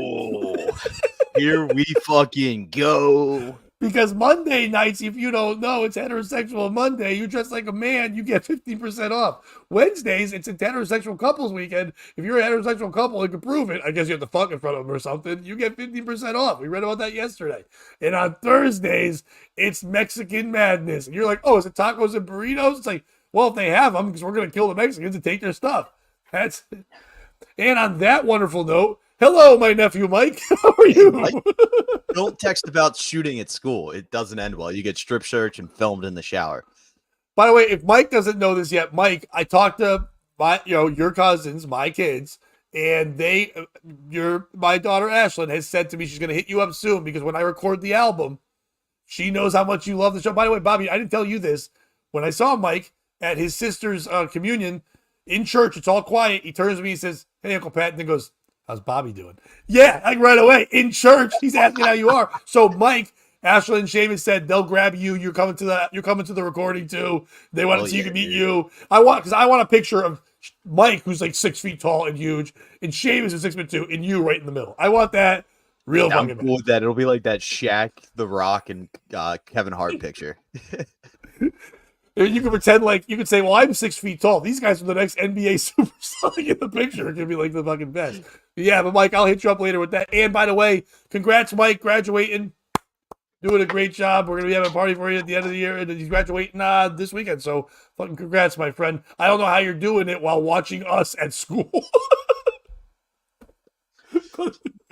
He's probably cheating. What do we need to do? What do you need help with? I know graduation's on Saturday, dude, because I know I'm going to be there in the mornings. I understand that. But yeah, but congrats on your final exam. And Ansonia High School diploma is kind of like just having a Chuck E. Cheese coupon. It can do something for you, but not too much. But congratulations. If you want to continue your firefighting pursuits, let me know. I got a guy who can hook you up. Congratulations. Oh, he's in a firehouse already. And he's doing. Oh, like professionally? I didn't know how it worked. No, not professionally. He's still high school, so he can't do that. But, yeah. But I'm saying, like, now. I'm just warning you. Mike is the guy that you say that you're gonna now get your DMs blown up by a guy going, where? I'll talk to you after the show, and I'll give you the contact info to pass along. Sorry, everybody who's not Mike, we had our personal congratulations. No, congrats. See, thank you, Chris. Yeah, no. We can be nice too sometimes. Yeah, we can. Hey, Mike, don't answer any DMs from these men.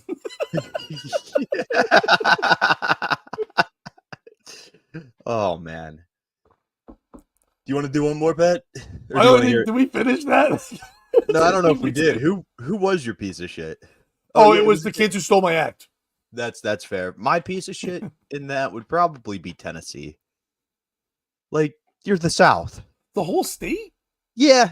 I don't know if you've been.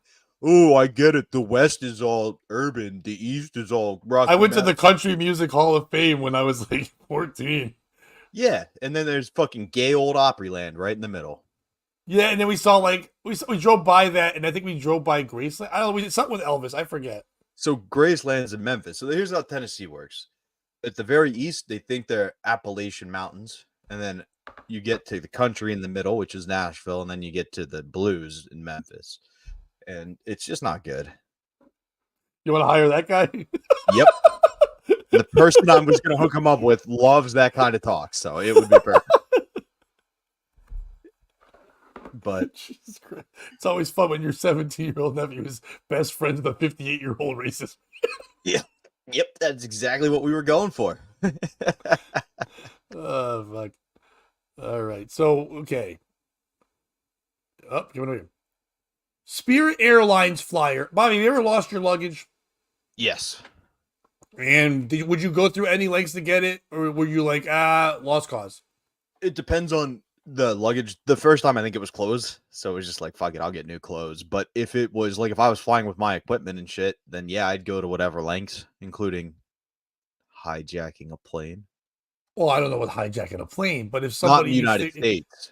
If you found out maybe someone stole your luggage because you might have had like an Apple Watch or things that were linked up so you could get the pings going, would you track them down and find them, not knowing who they are? Yes. I'm a big fan of vigilante justice. I think it's the best form of justice. Well, I've got a story for you. Spirit Airlines flyer tracks down her stolen luggage to airport employees' Florida house where they're pinging Apple Watch. Spirit Airlines passenger managed to track down her stolen luggage after it vanished from when she arrived at the Florida airport, using one of the stolen items to aid her in the desperate search. Paola, wait, it's Paola, but that's still Paula, right? Paola. It's like Spanish Paula. Paola Garcia. Paola Garcia had been waiting for her small pink hard-shell luggage containing several Apple products like her personal MacBook and 2 Apple Watches at the Fort Lauderdale Hollywood International Airport's carousel after returning home from the Sunshine State. The exact timing of her incident remains unclear, but Garcia's desperation to find her stolen property led her to the apparent culprit's house even before the local cops. Garcia told the outlet that she, by the way, knowing it's a Garcia right away, you're like, yeah, she's going to handle her own shit. She ain't going to the cops. She's like, fuck this. I'm going to get my shit. We're lucky there's not a video of a Florida Spirit Airlines employee on her knees being like, lo siento, lo siento. But by the way, the person that stole it is a guy, and this is a woman. So I like that it's the woman doing the fucking "I'm gonna kick your ass" thing. I'm gonna kill you, yeah. Garcia told the outlet she always carried on her luggage without issue, but this time Spirit Airlines employees made her check the bag before she departed. She panicked as she watched the others grab their bags from the carousel and her luggage didn't appear. In my mind, I'm thinking I need my computer because I go to the university. I need my computer no matter what. Garcia said she waited at least 2 hours before giving up hope that her luggage would arrive on the conveyor belt. Spirit Airlines employees told Garcia not to worry and that her luggage would be sent to her house, she told the outlet. By the way, I know I sent you a bunch of pictures today. The picture of the guy who stole it, it's one of my favorite faces I've ever seen, so I'll just send it to you really quickly. Where are we here? And then I'll continue the story. I apologize, but this is and yes, Husey, if you're there, it's exactly who you think it is. It's like, okay. Anyway, back to our tale. Get off here. I think Terry. The next day she comment. began receiving a ping from one of her Apple Watches, except it wasn't coming from the airport, but 15 minutes away at a Fort Lauderdale home. It was the home of Junior Bazil, who worked in the retail store Paradise Shops at the Fort Lauderdale International Airport, according to an arrest affidavit. Determined to get her belongings back, she went to the home, found her suitcase and her things, and immediately called 911. When police arrived, Garcia said the first thing they did was ask why she was at the home. Police told me was like, why are you doing here? What are you doing here? This is so dangerous for you to be here. The Broward Sheriff's Office told that Bazil, 29, was an airport employee and was working the day Garcia's things went missing. Unfortunately, by the time police arrived, the alleged airport thief had already gotten rid of her belongings. An investigation was launched, and police found pictures of Bazil rummaging through Garcia's suitcase in the back of the store where he worked at the airport. Bazil was arrested and charged with grand theft, a felony offense in Florida, if the valuables taken are worth more than $750. That's like 5 times it's worth a child who was missing in 1985, just so you know. In that our math of $5,000 earlier. If found guilty of grand theft, the accused could face up to 5 to 30 years in prison and fines ranging from $5,000 to $10,000, depending on the. Imagine doing 30 years in prison because you stole luggage. That'd be insane. That's nuts. But Garcia worries Brazil might be part of a bigger operation of thieves, according to the outlet. I think she has conspiracies. It's like, personally, I don't think it's a one person working in the airport. I think it's a group, she said. One person can't just do all that. Take bags? Yeah, they can take bags. Yeah, Bobby, this is, you want the best surprise face? Like, it's like, who, me? I didn't do it? Why are you going to come to my house, Spanish woman, and sit there and tell me I took your things? I also have pink luggage. I also like Lady Apple watches. Don't tell me I don't fashion. I can do what I want. That's a fun face. It looks kind of like a mugshot, but it's like he didn't realize they were going to take a mugshot. Oh! I don't know if you've ever seen it, Bobby, but like when The Undertaker got beat by Brock Lesnar, there's a viral picture of a black guy in the audience who's like, oh, he's so surprised that it fucking happened. And like, it's that guy. This looks or that's like Sherrod Small. This looks like they got the officer's body cam footage of when they opened the door and were like, you did this. He's like, me? Apple Watch? Apple Watch? I don't watch apples. Apple watch me. Adam's apple. That's the only apple you've ever eaten. I only have a clock around my neck. I don't wear a watch. See how easy that was to get out without stumbling all over your words, Tony Hinchcliffe? Well, you got cock in your mouth and stuff. Here's the last one. After it was confirmed that Garcia's luggage was stolen, Spirit Airlines released a statement saying it reimbursed her as a courtesy. We reissued a reimbursement check to the guests as a courtesy, even though we are not currently aware of any evidence that any Spirit employees were involved. The airline told the outlet. We take any allegation of this nature seriously, and we are investigating. Hey, everybody who flies Spirit Airlines, if you're missing luggage, this sounds like they'll just pay you to not tell everybody. Just tell them you're missing. You're not sure who stole it, and you might get your airline ticket back. Might be a good scam to pull. All I'm saying. This is not the first time a Florida airport employee's been caught red-handed stealing from travelers, and then they're going to get into another story which nobody gives a fuck about. Who's the piece of shit in this story? Is it the woman for taking matters into her own hands? She called the police. She could have had them just handle it. That could have been dangerous. I mean, she is lucky that guy wasn't there. She's lucky that the guy didn't have a gun. Bad things could have happened. She could have gone missing for 40 years. Nobody would have known. He might have had a van with a skier on it. You don't know what could happen there. Is it the guy who stole the luggage and then literally went into the back office of where he works and rummaged through it, not realizing there's cameras at an airport and even at the stores that are there? Of course they're going to see you with it. Is it also the guy for not deactivating all the fucking Apple Watches and everything else before he brought it home? Is it the police who were like, hey, lady, what are you doing here? This is dangerous. It's like, well, why did I beat you guys here? Why am I doing why your was job? I better than you guys at detective work when it was literally this? You're like, we don't know. We got to investigate. No, we don't. I have a tinging thing. It's literally telling me where it is. We can go get it now. Is it Spirit Airlines? We're like, listen, we don't think it was any of our people, but we'll give you money. All huge businesses don't just give out money. That's them yelling. We're pretty sure that maybe this lady's right. Maybe it is a group thing. Maybe someone tips him off. Hey, because if you think about it, this guy, how would he know there was valuable things in this? It could have just been clothes or hair dryers or whatever. Oh, yeah.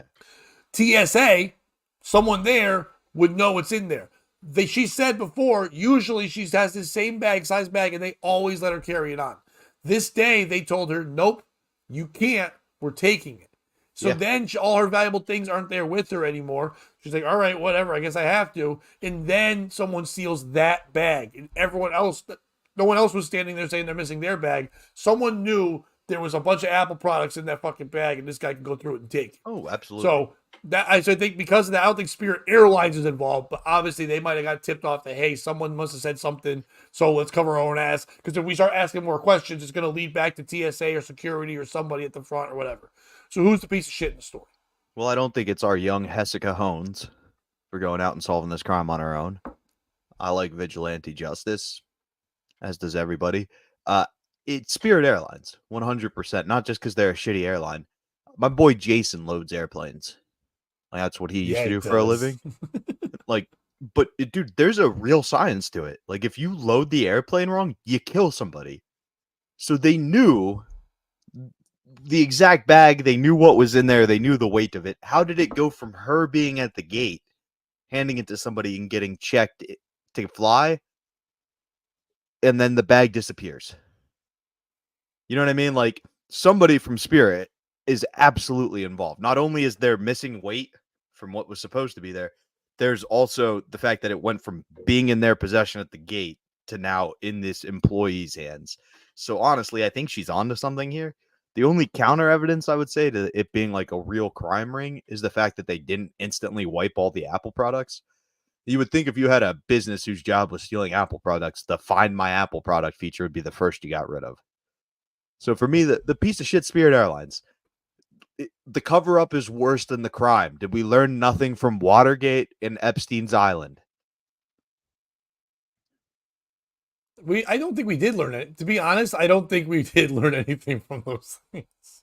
We did. We learned that the cover-up is how you get caught, not the crime. Look, we all know about it. I mean, it's kind of covered up, but we all do know about it. But we know about it through the cover-up, is my point. Like, kind of. I think the cover-up was bad. I think you're right. They tried, but the cover-up is so bad that we all joke about the same thing. Like, Hillary Clinton's never been tried for killing people, but we all know she kills people like all the time. It's not really a cover-up. It's just in ignorance. The point I want to the cover up is way worse than any of the crimes committed. Was the joke I was trying to make there? Right, I know, but it's not worse than Hillary Clinton saying a guy, who's hanging himself with a knife in his back, committed suicide. Yeah. No, that's not nearly as bad as all the kids they fucked on that island was the joke right there. So I blame Spirit. Do you think they flew Spirit to Epstein's Island ever? Yeah.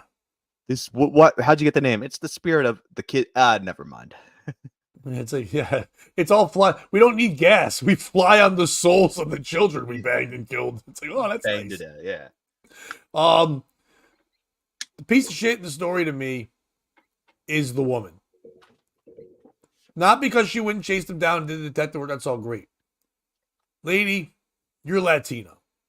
You know what I mean? All you did was go there and complain to the cops. I know fiery Latino women.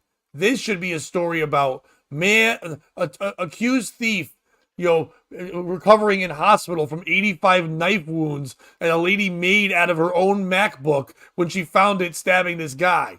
Like, the fact that she was like just upset about the MacBook and not going after this man for stealing her shit and going, a Latina woman and her personal property, her underwear, shit like that, and a man's going through that shit. I don't know who raised you, lady, but they didn't raise you right. You should be in jail right now. You should be doing time forever. You should be the one that went off. This should be a story we're going to be watching on HBO and not worried about the dancing people. This should be the documentary. Lady who took justice in her own hands. If you steal my stuff, I steal your soul. Now that's the Spirit Airline. That's what should happen there. No, I agree with you, and I think what the police, like, this dude's lucky the police showed up when they did, because they were like, this is dangerous for you, and she was like, no, I'm the one who knocks. I am the danger. I am a fiery Latina woman who's been scorned. So I think we did a fun show today. Yeah. We will not see you guys tomorrow morning, but if you are on the Patreon, we do want you to jump over there for Thursday Thoughts. We'll be doing that sometime in the afternoon. That's the show where we take one of our stories from the week and we go a deep dive into it. We'll be back on Friday. Like I said, starting this week, 4 days a week, Monday, Tuesday, Wednesday, Friday, on all these platforms here. Tomorrow will be the last day that we'll be on every platform the whole time. Starting on Monday, we will take the second hour and just be over to the YouTube channel. Thank you, Terry Nee, our ace reporter, for helping us out again with the always with the scoops and helping out a story. We appreciate you. Today's Husey Award, unfortunately for the second day in a row, goes to Husey. Husey, by saying, "What is a black guy?" and I hadn't have a chance to throw it up there when we were talking about, he asked if the girl missing was white, and then said, "What is a black guy?" Husey, you are the winner 2 days in a row of the Husey Award for best comment that could be quite offensive to certain people of the day. So thank you, Husey, for that. All you out there, challenge yourselves. You know what I mean? Did we not reach the goal? The goal, if the goal was to get one of us arrested for having a threesome with a lawyer, then no, we didn't reach the goal today. I guess we didn't do that there.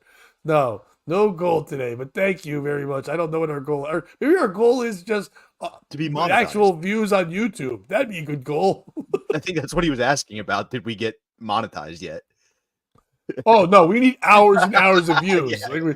And these don't count because you guys all watch it from Twitter or Facebook. We need you watching it on here. And I don't think it counts live. I don't know how the math works, but it's weird because we get people watch. But wait, we've got 84 eyes on us right now, but most of them are coming from X. Yeah. I will say, anybody commenting, though, it looks like it's coming from YouTube. So thank you guys. No, and thank you guys very much. We're trying to get there. But the V, hey, Chris, man, 2 days in a row. Awesome, brother. Thank you so much. Sometime, if you don't mind, buddy, sometime I'll be reaching out, and I'd love to have you on. If you got time in the morning for a little bit, we'd love to have you on, my friend. Terry, V, Kish, all our friends. Dominic, dude, was fucking blowing on Twitter, sharing everything, letting people know about it. Terry, everybody to jump in there. Stormy and our whole group, all the Hurricane sisters. We thank you guys so much. My nephew Mike, as always, we love you. Everyone that jumped in today, we'll see you guys on Friday. Unless you're on, if you go check over the Patreon, we'll be live probably around 2:00. We'll let you know in the Patreon later on today or tomorrow exactly what time we're going to go on for Thursday Thoughts. But if not, we'll see you on Friday. And by the way, if you want to now go over to, if you're in Connecticut, want to buy those tickets, go to comedycraftbeer.com, 28th and 29th, and get on over there, and you can buy your tickets to see us in Wethersfield. And also put in your calendars the album recording at Mohegan Sun, me and Bobby there on August 8th through 10th, 4 shows. We want to see you there. Come out for the album. We're excited about that. Gonna be a blast. I just wanted to say a special shout out to Blaze as well. He messaged me and said, I'm sorry, Blaze is he's at work. No, but he can't always work. But it's the minute he finds more income, he'll be on the Patreon. So I love that guy. And Pat, did we talk about Buster Douglas's dad, where he said, "Let them motherfuckers fly"? As you take on, you say that every day. Yeah, as you take on your day, let them motherfuckers fly and see what happens. But if they fly Spirit Airlines, watch the fuck out because some guy with googly eyes goes